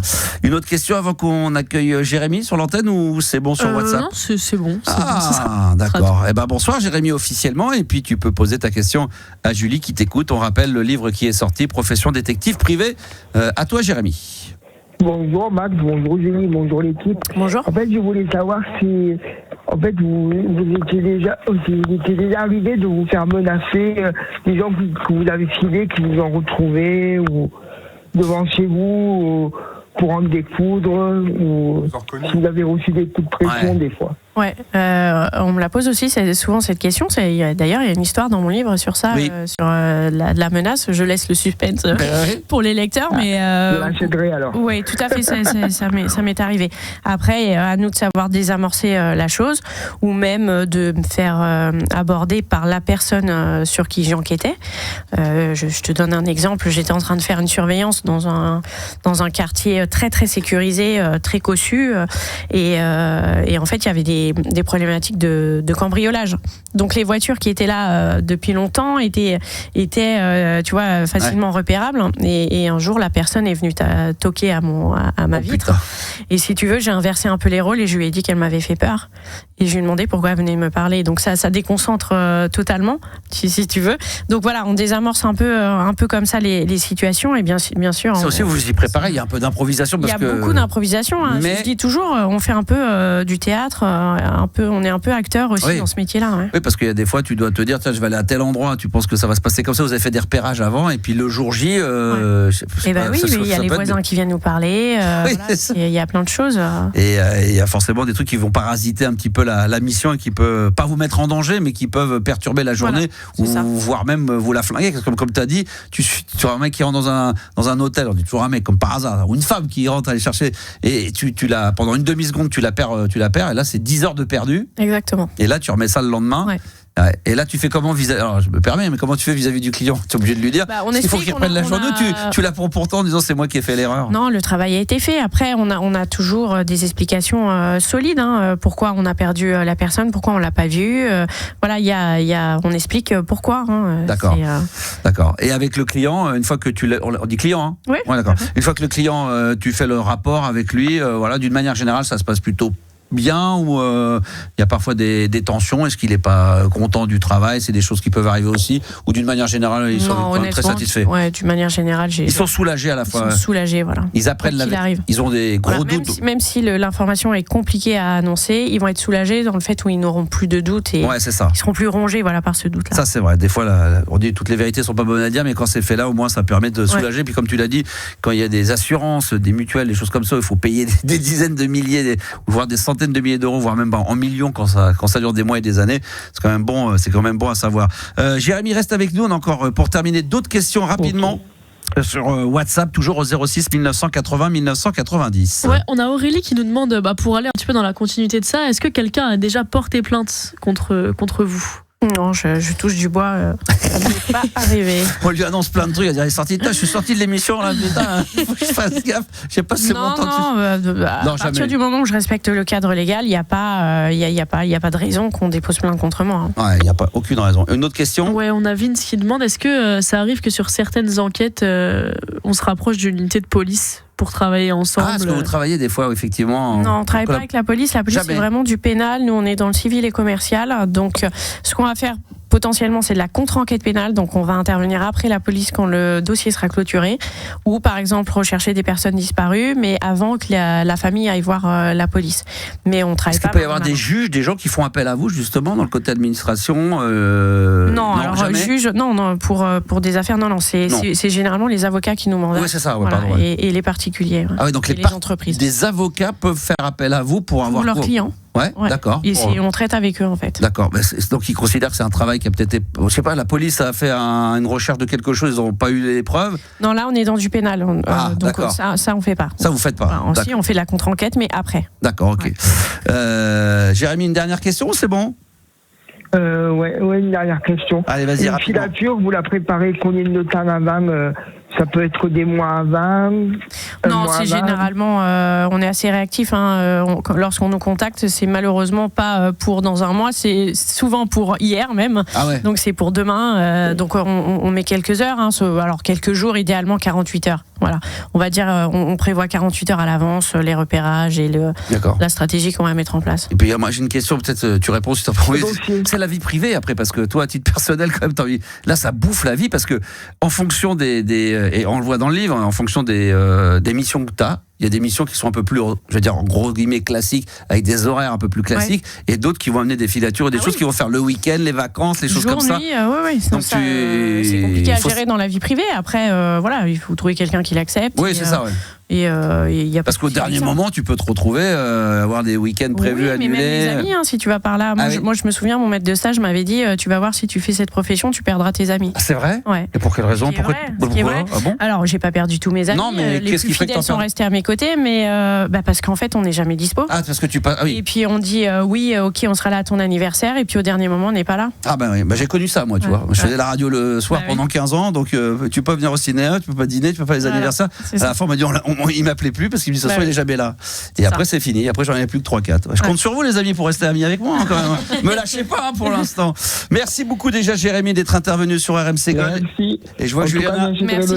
Merci. Ouais, ça on va redonner toutes les références pour terminer. Je vois que Julie elle veut passer au tableau. Tu lèves la main. Je lève la main parce qu'on a Audrey qui a posé une bonne question, une dernière bonne question. J'en ai posé des bonnes. Non, pas aussi bonne que les tiennes, bien sûr. C'est toute bonne. À chaque fois que j'en posais, elle me dit celle-là on me la pose souvent. Il y en a des plus récurrentes, mais c'est normal. C'est normal, bien sûr. Audrey, qu'est-ce qu'elle voulait ? Elle nous demande en fait comment ça se passe quand pour enquêter sur quelqu'un on tombe sur quelque chose qui a rien à voir avec la recherche. Est-ce qu'on donne quand même le résultat ? Est-ce que ça va dépendre. Tu as dit des fois que ça avait dérivé un peu. Ça va dépendre de l'objet de la mission. Est-ce que on dérive sur le droit pénal ou pas ? Moi, généralement, si tu veux, je reprends le cadre de l'assurance. Si je me rends compte, par exemple, que l'assuré a une maîtresse. Alors attends, pour expliquer, prends un exemple. Voilà, je suis sur un enquêté qui dit être handicapé, voilà, et je me rends compte que finalement, en sortant de chez lui, en disant au revoir à sa femme, il va voir une autre femme. Non seulement il n'est pas handicapé, mais en plus de ça, il va voir. Même s'il est en fauteuil et qu'il va voir une autre femme juste après, moi ça me regarde pas et je vais pas. Là, tu le dis pas. Non, je vais pas le dire. Ça n'a aucun intérêt. Mon objet de mission, c'est vraiment savoir. D'accord. Qu'il en est. Donc tu vas confirmer s'il est véritablement, s'il a vraiment le handicap en question, ou s'il fraude justement l'assurance, mais après ce qu'il fait en dehors. Après, ça te regarde pas. Puis il y en a d'autres qui fraudent sur l'assurance, j'ai vu ça, puis après qui ont un deuxième métier, c'est-à-dire qu'ils continuent à vouloir garder l'assurance de l'assurance, ça, c'est autre chose, après. Et qui vont en plus aller travailler sur des chantiers à droite, à gauche. Ça, c'est autre chose. Ça, c'est encore autre chose. Mais ça, est-ce que du coup, ça dépend en fait de l'objet de la mission. Voilà. Donc voilà, on a la réponse à Audrey. Voilà. Ça te va, Juliana ? Ça me va, c'est très bien, parfait. Voilà, c'est parfait. C'est passé très vite l'heure, évidemment. C'était absolument passionnant. Peut-être que tu vas rajouter quelque chose auprès des auditeurs, un petit message à faire passer. Je sais pas, je te pose la question comme ça, il n'y a pas d'obligation. Non, mais écoute, est-ce qu'on a oublié des choses c'est assez complet. On a parlé de pas mal d'anecdotes, de la formation, ce qui intéresse, je pense, généralement. Et puis vous allez voir à l'intérieur, franchement, évidemment, c'est ce qu'on a dit au début, c'est ça la frustration, mais qui est aussi passionnant, c'est que moi, le livre, je sais ce que je connais la fin, moi, des histoires, vous la connaissez pas, vous. C'est comme si tu avais une série, tu voyais les 4 épisodes, il y en a 6, il manque les 2 derniers. Moi, je les ai vus. Voilà, ça s'appelle Profession détective privé. C'est sorti aux éditions HarperCollins. On espère qu'il y aura un autre volume, Julie, parce que ça pourrait être pas mal. On verra déjà le premier, comment il est accueilli, et plaisir pour un deuxième. Exactement. Merci en tous les cas, et puis bon travail demain alors. Merci. J'aurais dû savoir. Oui, il a raison. Oui, qu'est-ce que l'Instagram Julie. Yanis, il va aller dessus dire. Mais t'as raison. Julie.expertdétective. Et qu'est-ce qu'on y retrouve dessus là Un peu mon quotidien. Bon, en ce moment, c'est la promo de mon livre, mais je fais pas mal de reels et d'interviews aussi sur tout ce qui est formation, les questions récurrentes. Voilà, je réponds aux questions aussi. On te voit pas en train de te filmer. Non, mais pourquoi pas, ouais. Ah oui. Ouais, pourquoi pas. Tu peux dire tiens là, je viens de partir ce matin, je vais en filature sans aller dévoiler quoi que ce soit. Je mets une petite photo, je suis dans le train, je pars en mission. D'accord. Là t'as des putain, avec quel train Bordeaux merde putain. Ah mais c'est celui de 9h. C'est souvent en décalé, je le poste pas en instantané. Je vais le poster 2 jours après. Et voilà, on a du métier. 15 ans de métier, ça s'improvise pas. Merci en tous les cas Julie d'être venue, détective privé évidemment. Merci 1000 fois de ta présence dans les studios. C'est passé très vite. On va se faire une pause et puis on va se retrouver dans 4-5 minutes pour la libre antenne. Suite, mesdames, messieurs. Jump around, House of Pain sur RMC Gold. Ça, c'était du très très lourd, ça. Réagis en direct sur le WhatsApp de Max. 06 1980 1990. En direct, évidemment, jusqu'à minuit, les enfants. On va se mettre en live sur les réseaux sociaux dans une fraction de seconde. Là, on va se mettre sur TikTok, sur mon compte animateur radio, pour se faire plaisir. Il est 23h07. On vient de quitter Julie qui est partie. Donc, notre détective privé, c'est passé très très vite. Et puis, du coup, tout le monde s'est barré. Donc là, je suis tout seul. Heureusement que t'es là, Yanis, pour faire l'aria. Je sais pas pourquoi. Ils l'ont ramené à l'accueil. J'ai dit à Juliana, raccompagne-la. Je sais même pas si on a un auditeur en ligne. Gabi, alors là, je sais pas où il est parti. Il est parti l'accompagner. Ah bah alors, mais qu'est-ce que vous foutiez ? Pourquoi vous êtes partis à 2 ? On est quelle idée accompagner l'invité. Mais pourquoi à 2 ? Il n'y a pas besoin là quand même, les enfants. On est en direct, pour la suivre. Bah, on est à la radio là. Bah, là tu parles de la filiation. C'est bon ça. Allez. Pas piéger. C'est pas pour qu'ils se fassent piéger, c'est pour ça. Les enfants, est-ce qu'on aura le temps ce soir d'aller faire le jeu? On avait 3 indices max, on va voir si on va avoir le temps de le faire. Il est 23h08, on est bien, on est en live. Je vais faire un petit coup de promo, tiens, pour quand même les émissions à venir. Alors, à savoir, déjà, jeudi prochain, là, ce jeudi-là, entre minuit et 1h, j'en ai déjà parlé hier. Qu'est-ce qu'il y a jeudi entre minuit et 1h? Juliana, pour tester, voir si elle écoutait l'émission d'hier. La question. Juliana, jeudi, entre minuit. C'est quoi l'événement entre minuit et 1h jeudi? Ah, c'est la balade nocturne. Allez, chaud d'aller au taquet. Voilà. Bien joué, balade nocturne, tu vas l'écouter, bien évidemment. Bien sûr. Alors Juliana, je sais pas trop si c'est sa cam, mais par contre, je sais que Yanis, il commence à être dans le mouvement. Lui, maintenant, il est balade nocturne et cybertrance. Ah, grave. J'ai un de mes fils, là, Sacha, qui s'est mis à mixer sur mes platines ce week-end, et tu sais quoi? Il a voulu mixer que de la trance. Il me demande maintenant d'écouter des cybertrance. Il est quoi? Il est chaud maintenant. Il demande des refs. Non, mais surtout c'est à cet âge-là, et puis surtout maintenant, c'est des trucs des années 90. Ah oui. Il est à Transgoa à 150 BPM. Il faut que ça tape maintenant. C'est ça ou du AC/DC quand il joue à la guitare. Donc attention, balade nocturne, ça c'est jeudi entre minuit et 1h. Et puis vendredi, là tu peux nous le mettre, un extrait. Ève, lève-toi, Julie Pietri. Eh oui, notre invité exceptionnel dans la playlist de ta vie. Ça va être énorme. Et voilà, je t'ai pied. Voilà, qu'on puisse parler dessus un peu là. Ah là là. C'est vrai qu'il y a que des Julie détective privé, c'est une spéciale Julie, plus Julie Pietri, invité exceptionnel dans la playlist de ta vie, vendredi entre 22h et 23h. J'espère que vous serez au rendez-vous les enfants, parce que ça va dépasser l'entendement, ça va être on va se prendre une grosse claque. Voilà, c'est tout ce que j'ai à vous dire. Ça c'est bon. Tu sais ce que j'ai failli mettre en fait? Non. J'ai failli mettre ça. C'est pour ça que j'ai dit c'est pas le bon sens. Ça c'est autre chose, ça c'est comment merde, Philippe. Ah oui, Philippe Risoli, qu'on va essayer d'inviter, parce que lui aussi il a sorti un livre un petit peu sur les coulisses de la télé et de la radio, je sais pas si on a réussi à avoir le contact, Juliana, pour le recevoir. Pour l'instant. Bon, t'as pas travaillé dessus quoi. Ok, d'accord, merci. Ok, d'accord, j'ai bien compris. Je t'ai pas dit qu'on n'avait pas le contact. Je dis pour l'instant c'est pas. C'est mal barré. C'est voilà, on n'est pas dans. C'est mal barré, très bien, parce qu'on est RMC Gold, les mecs ils en ont rien à carrer, si c'est PRTL ou Europe 1 ou RMC, ils en ont rien à foutre. Bon bah écoute, si c'est le cas, s'il vient pas, on remettra le son mais avec des bruits de prout dessus.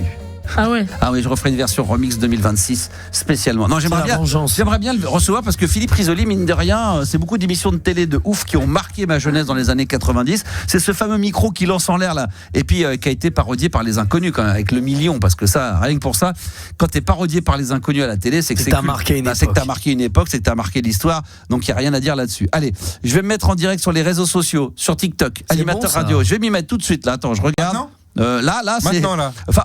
Maintenant, incessamment sous peu, mais plus sous peu qu'incessamment. Je vais me mettre en live. Attention, je retourne. 1, 2, 3, 3, 2, 1, 1, 2, 3. Attendez, ça charge. Ah oui, parce que je me suis pas mis. Ça charge. Parce que comme je suis en 5G ici, problème est survenu. Ça marche pas. Ce soir, il n'y a pas de. Faut que je me mette en.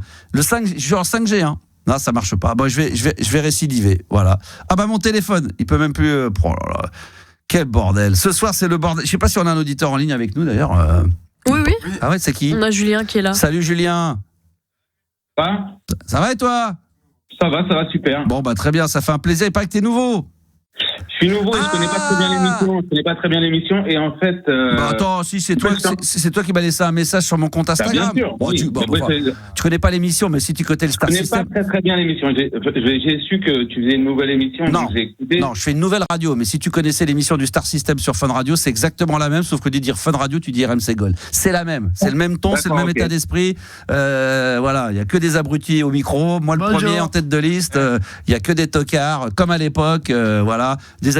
Des auditeurs sans intérêt comme à l'époque, voilà, c'est exactement pareil. Ça n'a pas bougé. Pas parfait. Donc maintenant tu connais l'émission. Ok, pas parfait. Ah voilà, c'est la présentation de comment t'as vu comment on retourne vite la situation? Ah c'est vrai. Je l'écoutais tous les jours alors du coup. Et t'as du retard parce qu'en podcast c'est une quotidienne. Là t'as au moins 4-5 mois de retard, donc effectivement c'est disponible en podcast. Écoute, je vais écouter. Hein. Ouais, donc j'espère que tu vas le faire et que tu vas pouvoir voilà, être dedans. Donc c'est Julien, c'est ça? Ouais, c'est ça, c'est Julien. Quelle ville?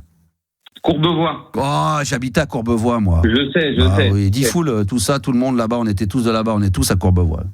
Bah, c'est la meilleure ville. Qui est né C'est la ville un peu bobo, un peu. Bon, Courbevoie. Ah non. Pas du tout. Pas du tout. Quartier de Bécon un petit peu, mais sinon quand t'es près de Nanterre, t'es bobo. Bah, t'habites près de Nanterre du coup, effectivement. C'est plus bobo-beauf alors. Bobo. Non, t'exagères. Non, je rigole, mais non. Mais... Comme il est lui. Bah ouais, non, mais enfin ça va, c'est pas le Valois. On voit le Valois de Courbevoie, mais c'est pas du tout la même. C'est pas du tout pareil. C'est un peu loin quand même. Hein. Bah, ça dépend où tu te trouves. Moi, j'étais sur les quais de Seine, je faisais 100 mètres et j'étais à. Chez moi. Bah oui, ça dépend où t'es. C'est quand même pareil. Il y a des mecs qui disent oui, j'habite à Paris, la Tour Eiffel. Il y en a qui habitent en face, ils sont à 100 mètres, et d'autres, ils la voient de loin, mais ils sont à 3 km. Hein? On est d'accord, on est d'accord. T'en dis des conneries, toi, putain. Il y en a qui changent pas. Il y a des auditeurs qui m'ont écouté à l'époque. Ils me retrouvent là sur les réseaux sociaux. Ils ont pas bougé d'un iota. C'est vrai. Ah ouais. C'est comme du coup. Mais moi non plus, hein, tu me diras. Ah, ça y est, ça marche. Je viens de me mettre en direct. T'as TikTok, toi, ou pas? Ou t'es resté bloqué 3615 Fun Radio? Ah non, j'ai pas TikTok là. Moi, je suis toujours sur 3615. Hein. Ah, 3615. Si vous allez sur TikTok, les enfants, on est en live en ce moment dans les studios Animateur Radio. On va saluer bien sûr tous les auditeurs qui sont là, qui viennent d'arriver. Vous allez pouvoir évidemment réagir à tout ce qui se dit ce soir. Julien, qu'est-ce que tu fais de beau dans la vie? Moi, je suis chef de projet. Chef de projet. Alors ça, putain, ma femme, elle l'était. Ça veut tout et rien dire, on est d'accord. Dans une agence de com, ma femme, elle l'était. Je rentrais, j'ai dit, ça consiste en que ça veut rien dire. Ça, c'est. Me demande pas ce que je fais parce que c'est insupportable. Non mais quand même, si tu devais expliquer quand même, tu rencontres une meuf un soir, je sais pas, t'as un dîner. Ah ouais, mais là, je fais des schémas avec une meuf, je fais des schémas, Non, laisse tomber, c'est pas possible. Non mais En gros, tu vois, il y a des clients. Ah mais moi je sais parce que ma femme l'a été, donc je sais que c'est une escroquerie, mais vas-y. Allez, non, pas du tout. Mais si. En gros, t'as des clients qui te donnent qui te disent ce qu'ils veulent. Écoutez bien. Toi, tu le retraduis et tu le donnes aux développeurs. Oh l'arnaque. Voilà, tout de suite. Chef de projet, voilà. Et en gros, tu suis le projet, voilà.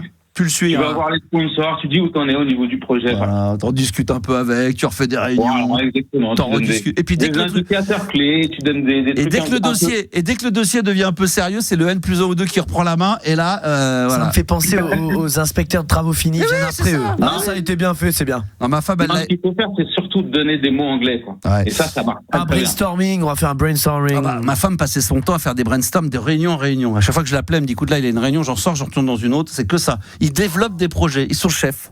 C'est comme il y avait des chefs. En plus, on n'est pas chef. C'est ça le truc. On est chef dans le projet, du projet, je veux dire. Je ne sais plus quel était l'artiste. Mon meilleur ami était à un moment donné avait un gros poste dans une maison de disques. Il m'avait raconté une anecdote de je ne sais plus qui d'un artiste très connu dans les années 80-90 dans cette maison de disques là. Il y avait ce qu'on appelait des chefs de produits. C'était comme ça. Et le mec lui dit voilà, l'artiste est venu en question. Il dit tiens, je te présente ton nouveau chef de produit. Je t'arrête tout de suite. Il dit moi j'ai pas de chef et je suis pas un produit. Ah, donc tu vois. Réglé. Et là le mec un mec genre un bachung ou un truc, il dit en rigolant, mais il lui a fait comprendre moi t'es gentil, j'ai pas de chef, puis je suis pas un produit quoi. Donc t'es gentil. On nous demande sur TikTok est-ce que ces projets sont tous carrés? Ah, est-ce que c'est carré dans ce que tu fais? Est-ce que c'est carré dans ce que tu fais? Il faut que ce soit carré par contre, ouais. C'est obligatoire. Voilà. Voilà, donc c'est bon. Combien d'heures? Vous êtes dur là. Vous êtes dur. Non, on n'est pas dur. Non mais l'autre il est dur. Les mecs ils m'ont écouté pendant des années, ils étaient fans, et là maintenant qu'ils passent à l'antenne, mais surtout que t'étais pire quand j'étais pire. Max là il te réinsultait, il aurait coupé le téléphone. Alors mais là c'est du pipi de chat là. On sent l'animateur retraité là. Je suis tout gentil. J'étais pire que ça à l'époque quand même, Julien. Alors, comme je te dis, j'ai pas trop écouté votre nouvelle émission. Mais on parle pas de l'époque. Mais t'es à côté de la. T'es à côté. Ça fait 1 heure qu'on te parle d'avant. T'es à côté de la plaque. Je te demande si à l'époque des années 90. À l'époque.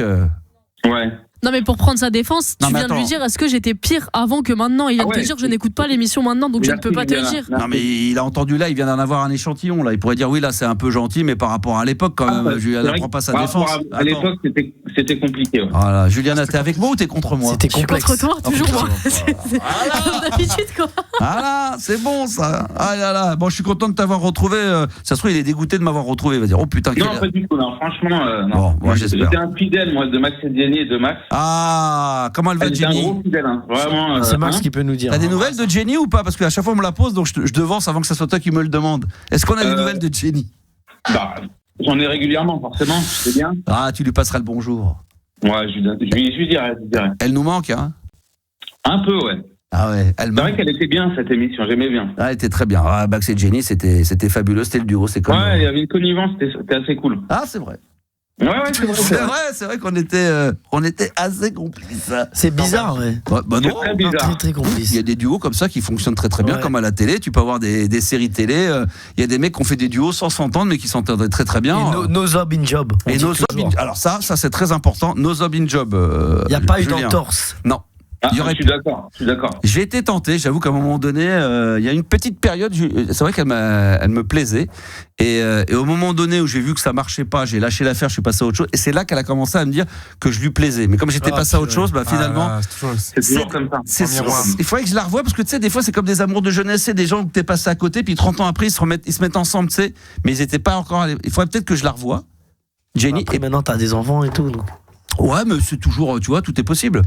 Je vais appeler la détective en fait. On va demander à Julie de me suivre. Elle me dit oh là là, le Maxou là, il est en train de faire de la merde. Là. Mais elle peut enquêter sur Jenny. Il paraît que Mulder et Scully, est-ce qu'ils s'entendaient bien dans la vie après les vrais acteurs? Pas sûr. Est-ce qu'il y avait des duos? Je suis pas sûr. Si, je crois que ça pouvait aller, mais c'était surtout, il paraît que le plus, c'était Amicalement Vôtre. Qui était totalement culte avec Roger Moore et je ne sais plus qui. Et il paraît qu'à la fin, la dernière saison, il paraît qu'il franchement, ils faisaient les scènes, ils ne se parlaient même pas, ils s'ignoraient. Mais ils savaient qu'ils étaient vraiment faits l'un pour l'autre, c'est que le duo fonctionnait, que c'était du business. Donc ils l'ont fait. Il y en a peut-être plein comme ça, des duos de merde. La série Charmed, là, tu sais, avec les meufs et tout. Il paraît pas se saquer. À la fin, il y a de la jalousie, c'est les meufs, Juliana. Les meufs, elles sont dures, les meufs entre elles quand même, non? Si. Un peu. On va dire un peu. Voilà. Tiens, Tony Curtis, dans Amicalement Vôtre. Pareil, c'était une horreur. Julien, c'était un bonheur de t'avoir. À moins que tu aies une question à me poser, profites-en. Non, en fait, j'avais des sujets. Il est pas venu avec les doigts dans le derrière. Il est venu avec des sujets. Oui, bien sûr. C'est bien. Il a le cul propre. Alors, on y va. En fait, moi, je voulais parler du documentaire sur les radios libres. Que j'ai pas du tout kiffé. Écoute, t'es le premier, mais ça peut arriver. Pour quelle raison? Moi, je trouve que c'était c'était très en surface. C'était un peu quoi? C'était très en surface, en fait. 1h15, oui, c'est difficile, 15 ans de radio. En fait, ils auraient pu parler, je sais pas moi, du parcours des animateurs, comment ils en sont arrivés là. Enfin, je sais pas, hein, mais. C'est pas le but, ouais. Ouais, c'est pas le but. Mais je trouve que les intervenants, ils paraphrasaient vachement les émissions de radio libre, genre ils donnaient des anecdotes, et je trouve que ça n'apportait pas grand-chose. Ouais. Après, j'avais envie de savoir ce qu'ils étaient devenus, ces animateurs. Ouais. C'est pas très compliqué, hein. Moi je suis vivant, je fais de la radio. Diffoul est sur Skyrock, Maurice il fait toujours sa radio, et Super Nana elle est malheureusement décédée depuis un bon nombre d'années. Donc Ouais, toi tu le dis là maintenant, mais je trouve que dans le reportage on le sait pas. Tu vois, ils en parlent pas. En fait. Je sais pas si c'est utile de savoir ce qu'ils deviennent maintenant, sachant qu'on sait. Moi je trouve que c'était intéressant quand même d'avoir ce pendant en fait sur justement ces animateurs et de savoir ce qu'ils faisaient à l'heure actuelle, quoi. Ouais, t'as la réponse là. Moi, je trouve qu'il y avait aussi un problème au niveau je trouve qu'il manquait certaines émissions. Ils en ont pas parlé, et notamment Max et Jenny. Et ça, c'était une émission essentielle. Ouais, mais là, c'est à chaque personne a sa sensibilité. Chacun va dire, il n'y avait pas de cybertrance, il n'y avait pas de balade nocturne, il n'y avait pas ceci, il n'y avait pas cela. Il y a peut-être des fans de. Si, il y a eu Tabata Cash aussi dont on a parlé. Donc c'était vraiment les émissions qui avaient le plus de notoriété. C'est vrai que nous, il faut pas oublier.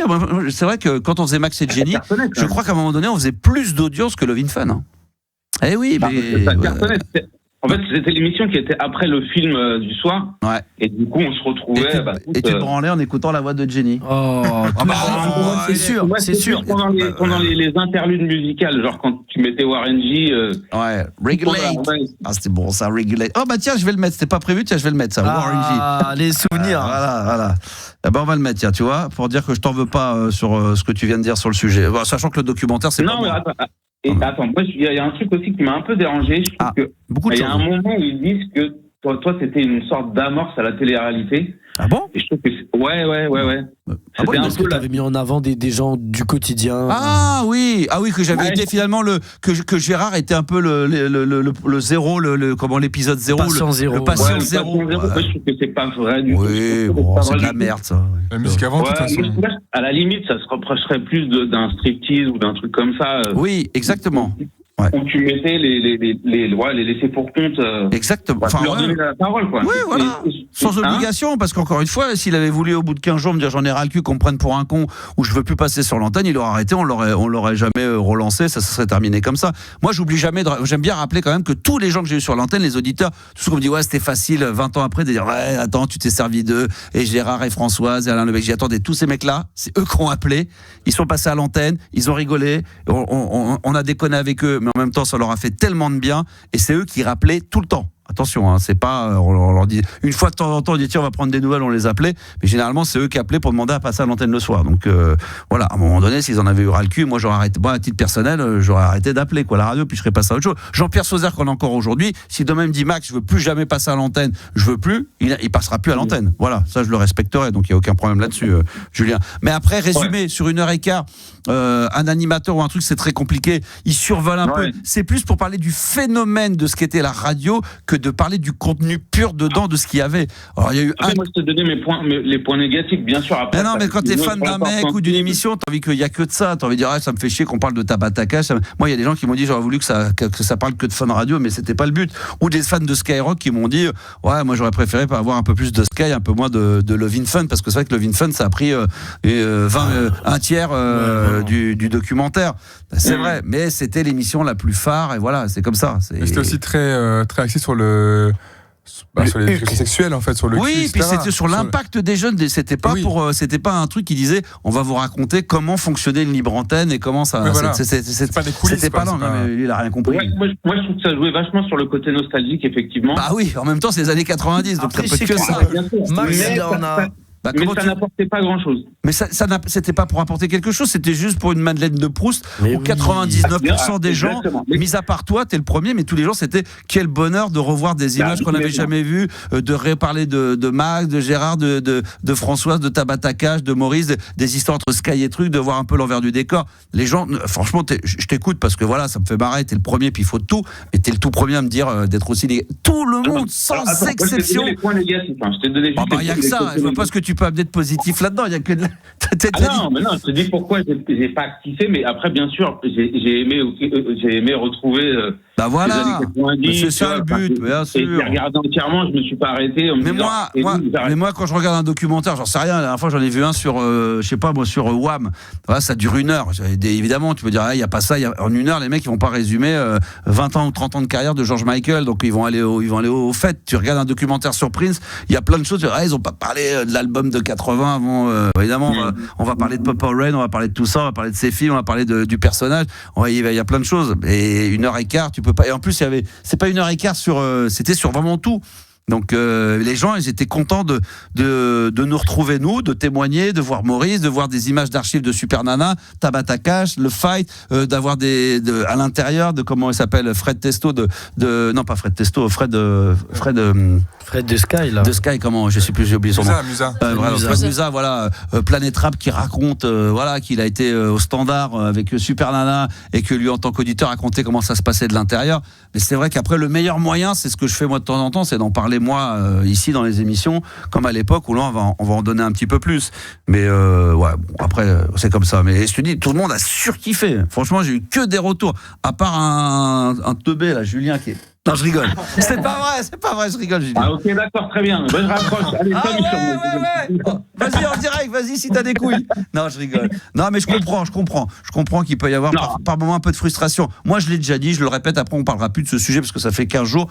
Mais c'est vrai que moi, à titre personnel, je me mets dans la boucle avec les autres. Mais comme je le dis, moi, j'avais beaucoup d'autres choses qui avaient des centres d'intérêt, comme la musique. Voilà, en fait, Max, il le dit tout le temps. On parle tout le temps de la musique. Mais c'est vrai. Lui, c'est les personnages. Bah, tu vois, attends, je vais vous dire l'envers du décor de cette émission. Quand on parle hors antenne 9 fois sur 10, on parle quoi? On parle de musique. De cul et de musique. Non, mais de musique, de 10, de trucs. Non, mais des années 80, des années. C'est vrai, c'est les vinyles. C'est les vinyles, c'est ça. On s'en fout de la libre antenne, les auditeurs. Je m'en bats les couilles. Ouais. Max, il dit tout le temps, je m'en bats les couilles. C'est que la musique. Bah oui, Julien, c'est la musique. Bah bien sûr, d'ailleurs, je voulais parler d'un autre truc, mais bon, après, est-ce qu'on a le temps? Je sais pas. Toujours, avec toi, c'est tellement passionnant, on a le temps. On a le temps. Ouais, Juliana nous dit qu'on a le temps, celle qui décide. On a le temps. Ok. Vas-y. En gros, il y a un pan de la musique funk disco dont on n'entend jamais parler. Ah, c'est laquelle? Parce que là, on a un spécialiste de funk, Yanis. Ah oui, je sais, je sais. Ah, il a dit ouais, je sais. Comment il peut savoir? Il connaît pas l'émission. J'ai entendu une émission justement. Ouais. C'est la disco et la funk du Moyen-Orient. Ah. Et qui est vraiment, mais c'est que des pépitas. Hein. Alors, il y a un mec qui s'appelle, comment il s'appelle? Habibi Funk, tu connais? Exactement. Tu vois, je m'y connais. Ben, je le suis. Ben oui, je connais par cœur. J'ai plein de disques justement qui lui remixent des et j'en ai. C'est des artistes du Liban, d'Égypte, d'Algérie, et qui remixent et qui remet au goût du jour. Voilà, Habibi Funk. Et lui, il a un compte Instagram qui est génial. Lui, on le voit jamais. Et il a des trucs géniaux. Moi, j'en joue. Moi, tu vois, dans les soirées. Ah, t'en joues? Je te baisse bien là. Tu vois que je m'y connais. Tu t'attendais pas ça, hein? Si. Non, j'adore. En fait, on les entend jamais à la radio. Il y en a un. Attends, faut que je les trouve parce que je sais plus les noms. Il y a un truc d'ailleurs qui joue toujours dans ces soirées qu'il a remixé. Al-Mansri, non, un truc dans le genre. Attends, je vais essayer de le retrouver. Lequel? Al-Mansri. C'est un groupe. Ouais, peut-être. Et parce que toi, t'as des origines ou c'est juste par passion? Non, en fait, c'est juste par passion. En fait, moi, j'ai été élevé. Ma mère, elle écoutait Stevie Wonder. Et tu sais, après, tu tires les fils et tu te retrouves avec des pépitas du disco et de la funk du Moyen-Orient. Ah putain, non, c'est un truc qu'il avait remixé, je crois, et il avait mis sur les réseaux sociaux. Et à chaque fois, quand il mixait dans des soirées, il le mettait systématiquement. Putain. Ah ouais, non, mais le truc, il y a deux titres que lui mettait très souvent sur les réseaux sociaux. Mais je serais. Alors, l'artiste, lui, c'est un DJ, il s'appelle Habibi Funk. Tu vois qui c'est? T'es sur le Insta, mais je sais pas si on va le retrouver.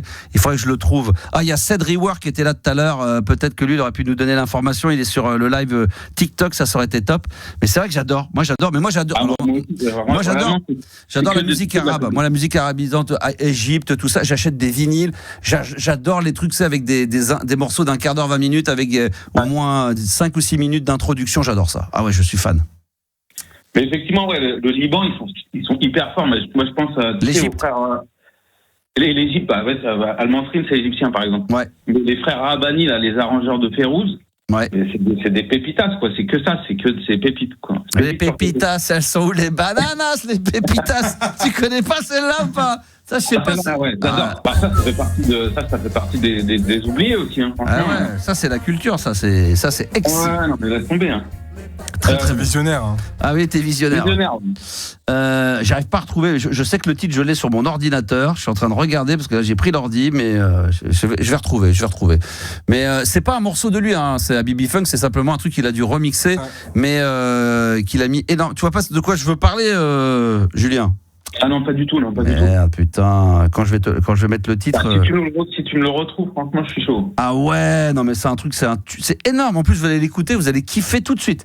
Il faut que je remette la main dessus. Je sais plus comment ça s'appelle. Merde.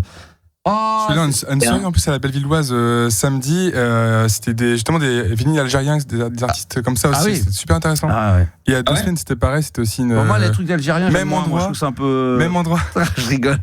Même parce endroit. que Yanis, il a des origines, c'est pour ça que je dis ça. Oui, c'est pour ça. Ouais, oui. Et à la Bellevilloise aussi, pardon. C'était aussi des artistes justement. C'était une soirée from Beyrouth to Téhéran. Putain, mais vous comprenez ce qu'il dit, mais qui parle? Quelqu'un peut me traduire? Putain, mais on comprend. Moi, j'ai capé from Beyrouth. J'ai entendu Beyrouth. Justement, c'est une soirée vraiment funk aussi, disco funk de Beyrouth et tout. De cette région-là, en fait. Et c'était super. Non, mais vraiment. Là, tu vends bien. Là, c'est le thème, donc j'en parle. Attends, elle est quand la soirée, là? Hein? Tu vois, il a intéressé Julien. Ah parce que il a entendu qu'il y avait une soirée, mais il a rien compris d'autre. Je suis sûr que l'organisateur va m'appeler demain, il va me dire j'ai entendu quelqu'un sur votre émission en parler. Ne faites plus jamais de problème. S'il faut arrêter. Vous savez que ça a fait l'inverse. Ça a fait l'effet inverse. Les gens, ils ont pris des avions pour aller à Beyrouth, ils pensaient que la soirée était là-bas. Alors c'était à Lille. Non mais ça a l'air d'être pas mal ce que tu nous dis. Oui, c'est à la Bellevilloise très souvent.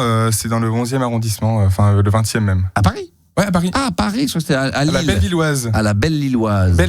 Bellevilloise. À Belleville, du coup. Ah, c'est Belleville, le quartier de Belleville. Magnifique. Max, il connaît très bien. Ah ouais. Pourquoi tu dis ça? Je sais même pas. En vrai, c'est pour ça qu'il y avait encore un vieux dossier tout pourri.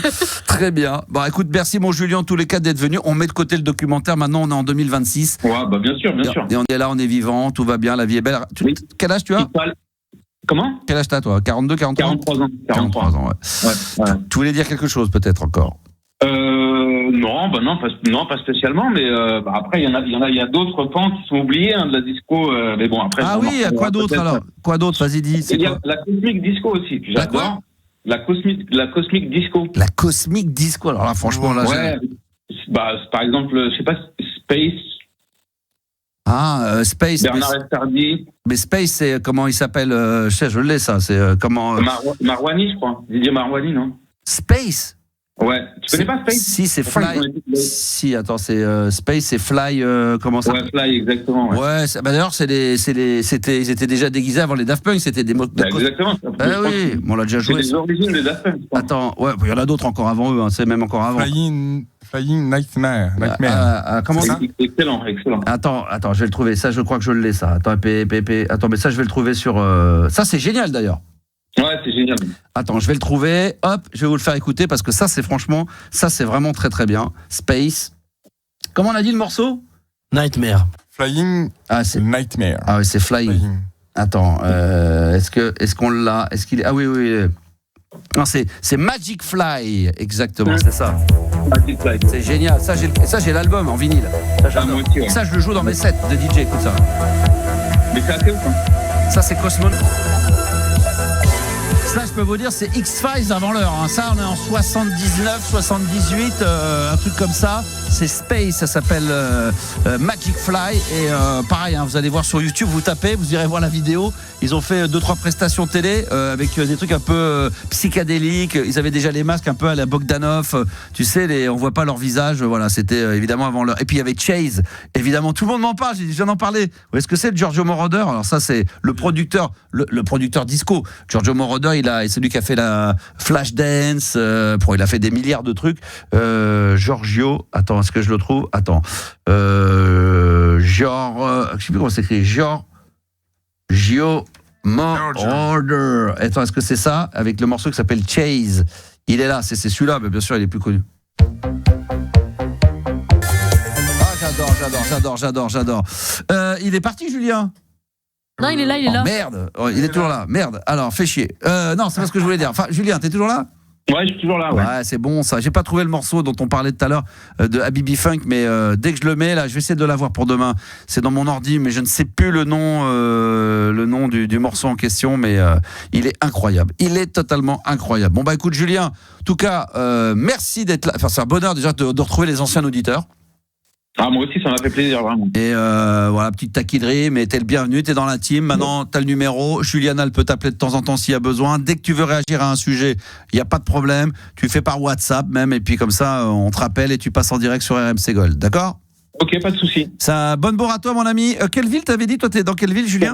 Courbevoie, on l'avait dit. Ah oui, je voulais te demander. T'es de Courbevoie. Quelle est la personnalité connue, très connue, née à Courbevoie? C'est un DJ, putain. Non. Bon, non. Si, attends.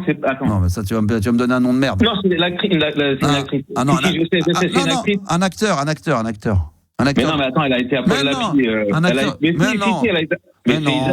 Isabelle Adjani a été à Paul Lapie. Elle est pas née je te parle, née à Courbevoie. Ah, né à Courbevoie. Mais oui, mais depuis tout à l'heure, t'écoutes pas ce qu'on te dit. T'en fais qu'à ta tête, c'est incroyable. Ils ont trouvé sur TikTok. Je suis comme ça. TikTok, ils ont trouvé. J'ai compris que t'étais un peu comme ça, ouais. Ils ont trouvé, qu'est-ce qu'ils ont proposé comme nom? La bonne réponse. C'est-à-dire Louis de Funès. Oui, Louis de Funès, putain. Oh là là, ma fille allait à la maternelle place Louis de Funès. À chaque fois, ça me mettait, je te jure, ça me mettait en joie. Bah ouais, j'adorais Louis de Funès. Je voyais quand j'emmenais ma fille, je voyais une grande pancarte place Louis de Funès. Louis de Funès. Il y a eu des promotions Rocco aussi, mais c'est pas. Ah ouais, il y a eu mais Louis de Funès, c'est magnifique. Quel est ton film préféré de Louis de Funès, Julien? L'aile ou la cuisse. C'est surtout pour la musique de Vladimir Cosma. C'est vrai que la musique est bien. Après, le film, c'est pas ce que je préfère, mais c'est vrai que pour la musique, c'est vrai que c'est quand même pas mal. Film préféré de Louis de Funès, à moins que vous n'ayez pas la culture Louis de Funès, ou vous n'aimiez pas. Mon père m'a mis devant. C'est dingue, il n'y a pas d'âge. C'est que ça passe. Ton film préféré de Louis de Funès? Un de tes préférés? Les gendarmes en vacances, un truc comme ça. Les gendarmes à Saint-Tropez. À Saint-Tropez. Les gendarmes au ski. Les gendarmes à Saint-Tropez. Rabbi Jacob aussi, ça m'a bien fait rire. Jacob, ça c'est bien. Ouais, je sais pas, j'irais Marsupilami, je pense. Là. Il est pas mal, je l'ai vu, mais bon, quand même, putain, là. Non, il n'y a pas de Funès. Non, il y en a. Non, mais les plus connus, quoi. Rabbi Jacob, machin, etc. Tu vois, c'est non, Jacob, Japon, machin. L'avare, c'est très drôle. Non, c'est trop vieux, beaucoup trop vieux. Juliana, t'as la culture Louis de Funès ou pas? Elle écoute pas, elle travaille. Le gendarme, et les extraterrestres, quelle horreur. Non, pour moi, c'est le grand restaurant, ouais, c'est la première partie. Oui, exactement, Simrid. Pour moi, c'est gendarme à Saint-Tropez, le petit baigneur. Où là, là, c'est le petit baigneur, je crois qu'il est au top du top. Et puis quand même peut-être quand même le Cornu ou la Grande Vadrouille. C'est vrai. Ah bah oui, vous oubliez tout ça. Ouais. Ah là là là là. Bon, bref, allez, la folie des grandeurs. Ils ont raison, la folie des grandeurs, évidemment, avec Yves Montand, musique de Vladimir. Non, Michel Polnareff. C'est la seule fois où il a accepté. Michel Polnareff, c'est lui qui a fait la musique de La Folie des Grandeurs. Est-ce que c'est La Folie des Grandeurs ou pas? Oui. Bah, c'est un très grand, quoi, en tout cas. Ah ouais, non, mais attends, La Folie des Grandeurs, vous la connaissez? Non, mais tu connais rien, tu la connais pas, toi. Tu vois ce que c'est que le générique de La Folie des Grandeurs ou pas? Oh, c'est hyper connu, c'est ça, écoute. Julien, il connaît. Mais si, ça.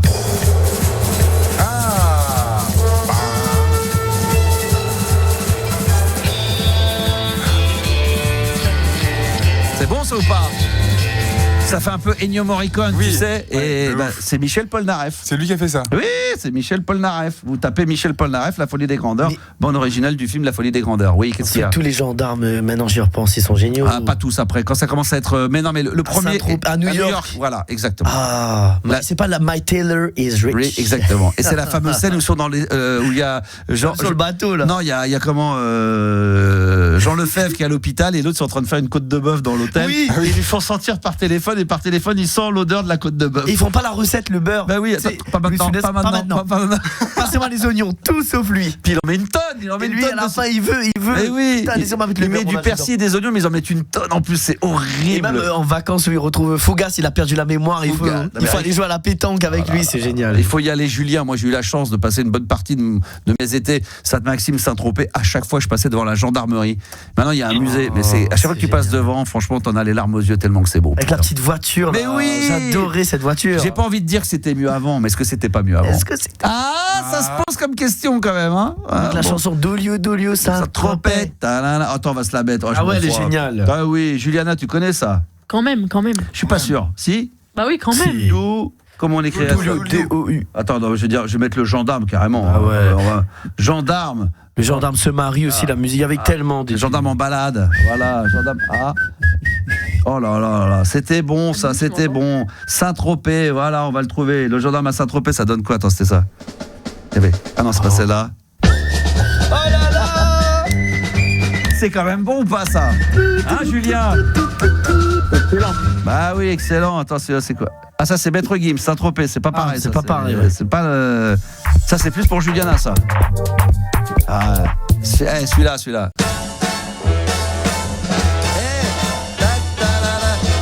Attention. Oh là là. Do you Saint-Tropez. Oh là là, c'est bon. On devrait se faire un spécial, un blind test sur les génériques de films. Ah ouais. Ça peut être pas mal, ça. Toi, de films français. Indiana Jones, de Star Wars, en passant les films français. Voilà, tous les films américains, on prend. Je remercie Julien et sans transition, on va accueillir Damien. Allez, bonsoir Damien. Oui. Bonsoir Max. Ton film préféré de Funès? La soupe aux choux. Ah putain, non, ça c'est une horreur. Ah non, moi je peux pas.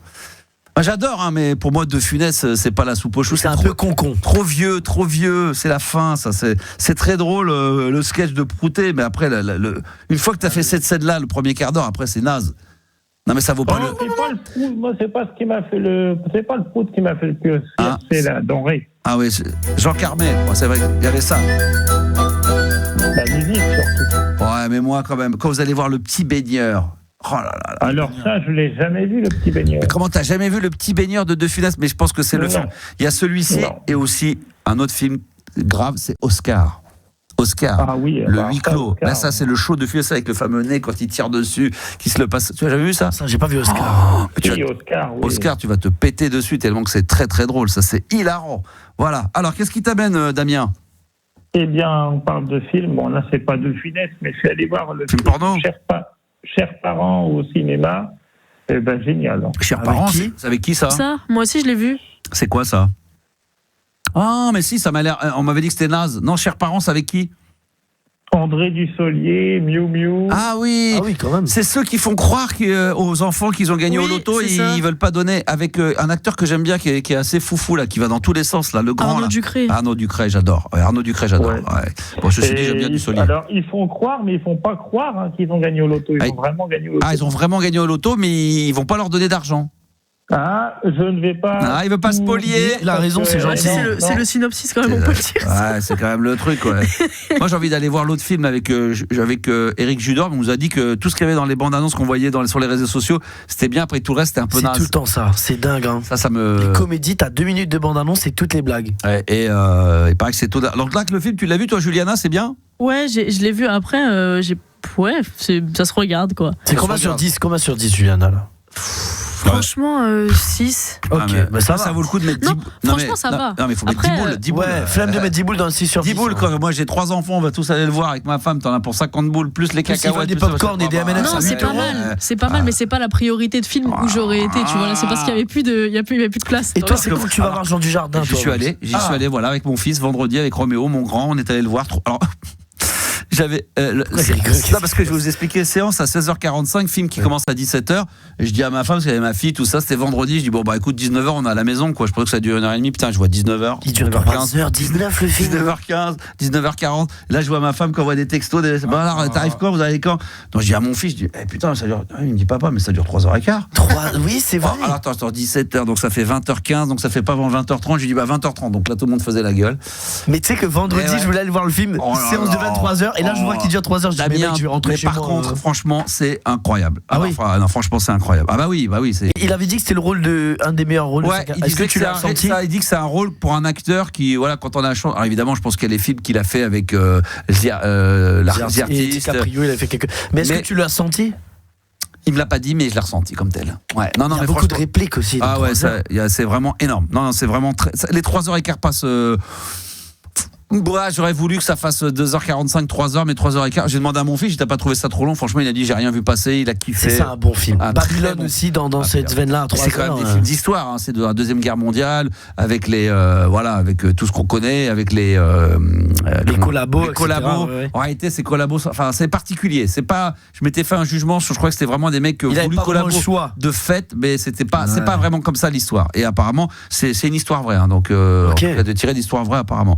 Donc voilà, affaire à suivre, Damien. Donc aller au cinéma, c'est ça le message de Max. Mais c'est vrai que De Funès a quand même fait des bons films, La Folie des Grandeurs. Ah bah oui. On change complètement, on revient sur le sujet de Funès. On parle de. Alors Max, on parle pas les coups de Jean Dujardin, mais lui, le détective là. Non, mais on était en train de dire, ouais, les collabos quand même, c'est des sujets sur les collabos. Ouais. Bah, bon, par contre, De Funès, il aurait pu collaborer avec les Allemands dans la Grande Vadrouille. Bien sûr. Il va à la guerre avec son avion bidon là. Oh là là, Deltaplane. Ah, c'était magnifique, il y a des scènes cultes. Ah, qu'est-ce que c'est bon ça. C'est bon. Bah, la Grande Vadrouille, je crois que c'est partie de ceux que j'ai pas vus. Non, mais c'est incroyable, t'as quel âge? Bah, j'ai 40 ans. Mais comment t'as 40 ans? Pas été mon acteur, on va dire. Oui, mais sans être préféré, ça c'est obligé d'avoir vu ça, La Grande Vadrouille. Putain, t'es obligé. Non. Quel est votre humoriste préféré, tiens? Cinéma, c'est pas mal ça. Ah, qui fait des films. Pas un mec sur stage. Qui fait caca, mais qui fait des films. Cinéma, acteur cinéma, humoriste. Bah, Anne Guijol. Hein? Thomas Guijol ou Eboué. Ah, j'aime bien les deux. Moi, Eboué, il est bien. Moi, c'est De Funès. Je vous le dis direct. Moi, ah oui, De Funès. Ah oui, pour moi, c'est De Funès. Pour moi. Yanis ou Juliana? Moi, je pense à Danny Boone en vrai. Toi, ça serait Danny Boone. Au début, tu sais, genre, en fait. Putain, mais tu peux pas quitter le Nord 2 minutes, c'est bon, on sait que tu es du Nord de la France. Putain, mais lui, il n'y a pas un sujet, lui. Non, mais. Ton chanteur préféré de tous les temps, Pierre Bachelet, d'accord. Ton acteur, Danny Boone. Ta ville préférée. Mais je vais pas dire Pierre Richard, tu vois, aussi, forcément, je connais pas. Tes soirées préférées de techno, les ch'tiots de crotte party. Danny Boone. Non, et Danny Boone, il a fait 2-3 comédies.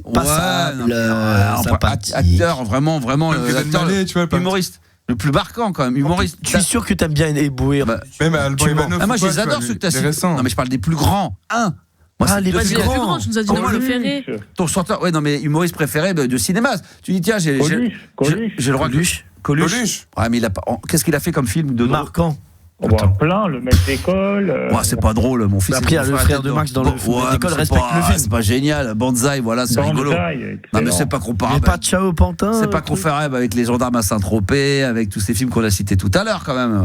Juliana, ton acteur préféré J'aurais dit Christian Clavier, du coup. Ah, pas mal. Il peut y avoir des bons films. Ahmed Sylla, plus récent. Oh non, non, mais Christian Clavier, en vrai. Christian Clavier, c'est vrai que entre les visiteurs, les vieux claviers et les claviers récents, il est toujours dans le game. Mais les vieux Junio aussi, les bronzés, le Père Noël est une ordure, c'était. Ouais, bon, d'accord. J'ai un Junio, j'avoue, ouais. Ah, tu vois, il est chaud. Je disais ça d'ailleurs à mes enfants, ma femme, je disais, c'est incroyable, comme c'est que Junio et Clavier, ils sont dans toutes les comédies, la nouvelle génération, et c'est tout le temps eux.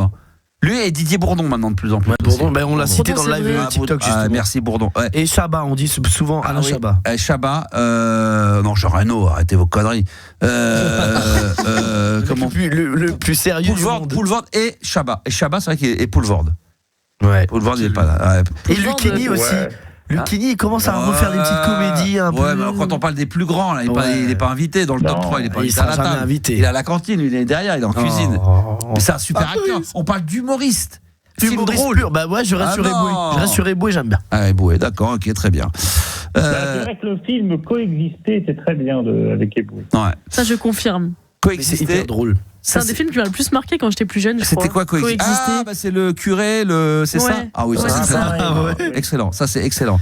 Il n'y avait pas Ramsey dedans aussi. Et excellent avec les deux, c'est Casse-Départ, c'est bien ça, c'est les mecs qui redeviennent. Oui, ils reviennent à l'heure de l'esclavage et avec les mœurs de nos jours. J'adore la scène où ils y sont pour la première seconde et t'entends l'autre, tu vois, ta gueule avec ta musique là, il y a 6 heures. Tu sais, il joue Le Soleil donne, le lendemain il se fait fouetter. Ah, c'est excellent, excellent. Ah.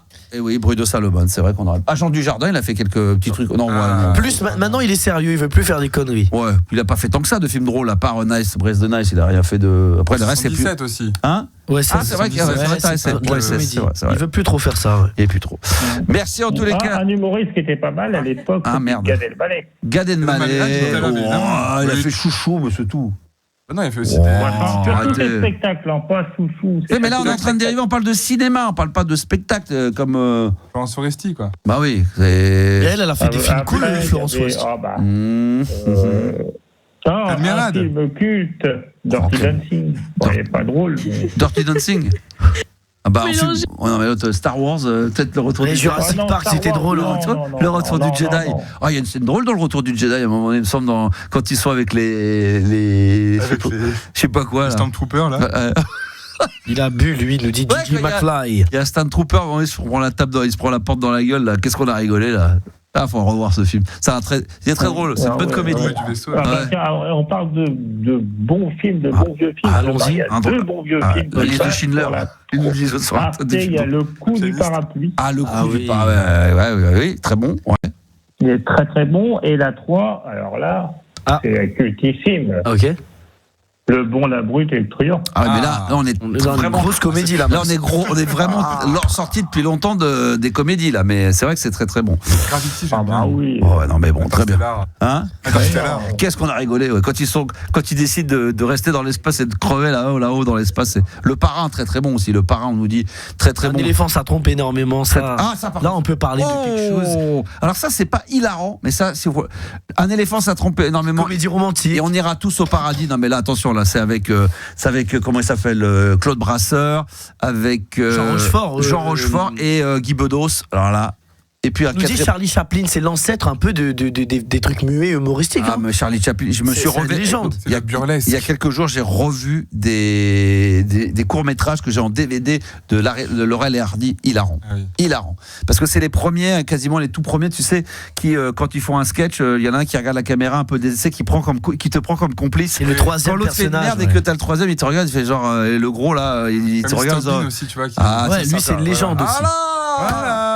Et Max, il peut raconter l'anecdote quand il était dans l'avion en Polynésie française. Ah ouais. Raconte-la, Max, parce que celle-là, elle en vaut 10 000. Celle-là. Bah oui, j'ai déjà raconté ça. J'ai déjà raconté ça, vous la connaissez. Non, mais c'est beau parce que c'est universel. Non, c'est vrai que c'était universel. C'est la première fois que j'ai découvert Mr Bean, c'est que j'étais dans l'avion et à un moment donné, tu sais, on diffuse un film pour tout le monde. C'est encore une époque où tu n'avais pas forcément le choix de ton film. Tu sais, ils t'imposaient un film et il y avait justement des Mr Bean. C'était pas un film, c'était des séries quand ils faisaient en Angleterre. Et j'entendais tout le monde se marrer dans l'avion. C'était la première fois, je me souviens avec ma copine de l'époque. pas où je dirais le nom. Et je me dis mais qu'est-ce qui se passe? Donc je commence à écouter, puis je te jure, je pensais que j'avais pas de son. Parce que je voyais les gens se marrer, et en fin de compte, c'était Mr Bean, et c'est là que j'ai redécouvert le fameux comme le film muet. C'est le fait que tout le monde se marrait, que c'était universel. Je suis rentré des vacances, et là, je me suis racheté tous les Mr Bean en cassette. Et c'est légendaire. Ah, c'est légendaire. C'est vraiment extraordinaire, Damien. Hein? Mr Bean, alors, le seul souci, c'est que c'est très visuel. Bah, c'est très visuel. C'est le but d'un film. C'est le but du film. C'est comme The Artist. Si, au niveau des dialogues, c'est un peu léger. Merci Damien pour. Oui, mais Mr Bean, il n'y a pas du tout de dialogue. Et alors, il parle pas, il fait le non-voyant. Ouais. C'est vrai. Ah, mais oui. Ah, t'es non-voyant. Mais là, c'est chiant pour. Ah, là, oui, c'est embêtant. Là, je suis d'accord. Là, d'accord. Après. Tandis que les trucs comme les bronzés, c'est les répliques qui sont plus cultes. Mais bien sûr. Qu'autre chose. Évidemment. Là, c'est les vannes. Surtout avec Michel, etc. Où là, évidemment. On va se taper les barres. Les vannes, oui. Évidemment. Après, il y avait des films quand même qui étaient drôles aussi à l'époque, Les Trois Frères. Il y a quelques scènes un peu cultes, ça c'est vrai. Le Paris, il y avait des bons. Il y avait très très bons. C'était très bon. Le Paris, on va y aller là. Ouais, c'est bon. Le Paris, c'était pas mal aussi. Le Paris, c'est ce que j'ai dit, c'était pas mal aussi. Ah oui, ils mangent que des bêtises et tout. Non, ils décident d'arrêter le Paris, c'est dire je suis capable d'arrêter de fumer. Ah, mais du coup, ils compensent par. Bien, c'est d'ailleurs quand il va au café le soir, il fait la queue, puis quand il voit qu'il y a l'autre qui est derrière, il dit oui, je voudrais des chewing-gums sans filtre. Il commence à péter des plombs. Merci, on va y aller, Damien. Ouais. Allez, merci. On va y aller. Et puis à très très vite sur RMC Gold. C'était un plaisir de t'avoir comme d'habitude pour parler de cinéma. On sent qu'on a affaire à un expert.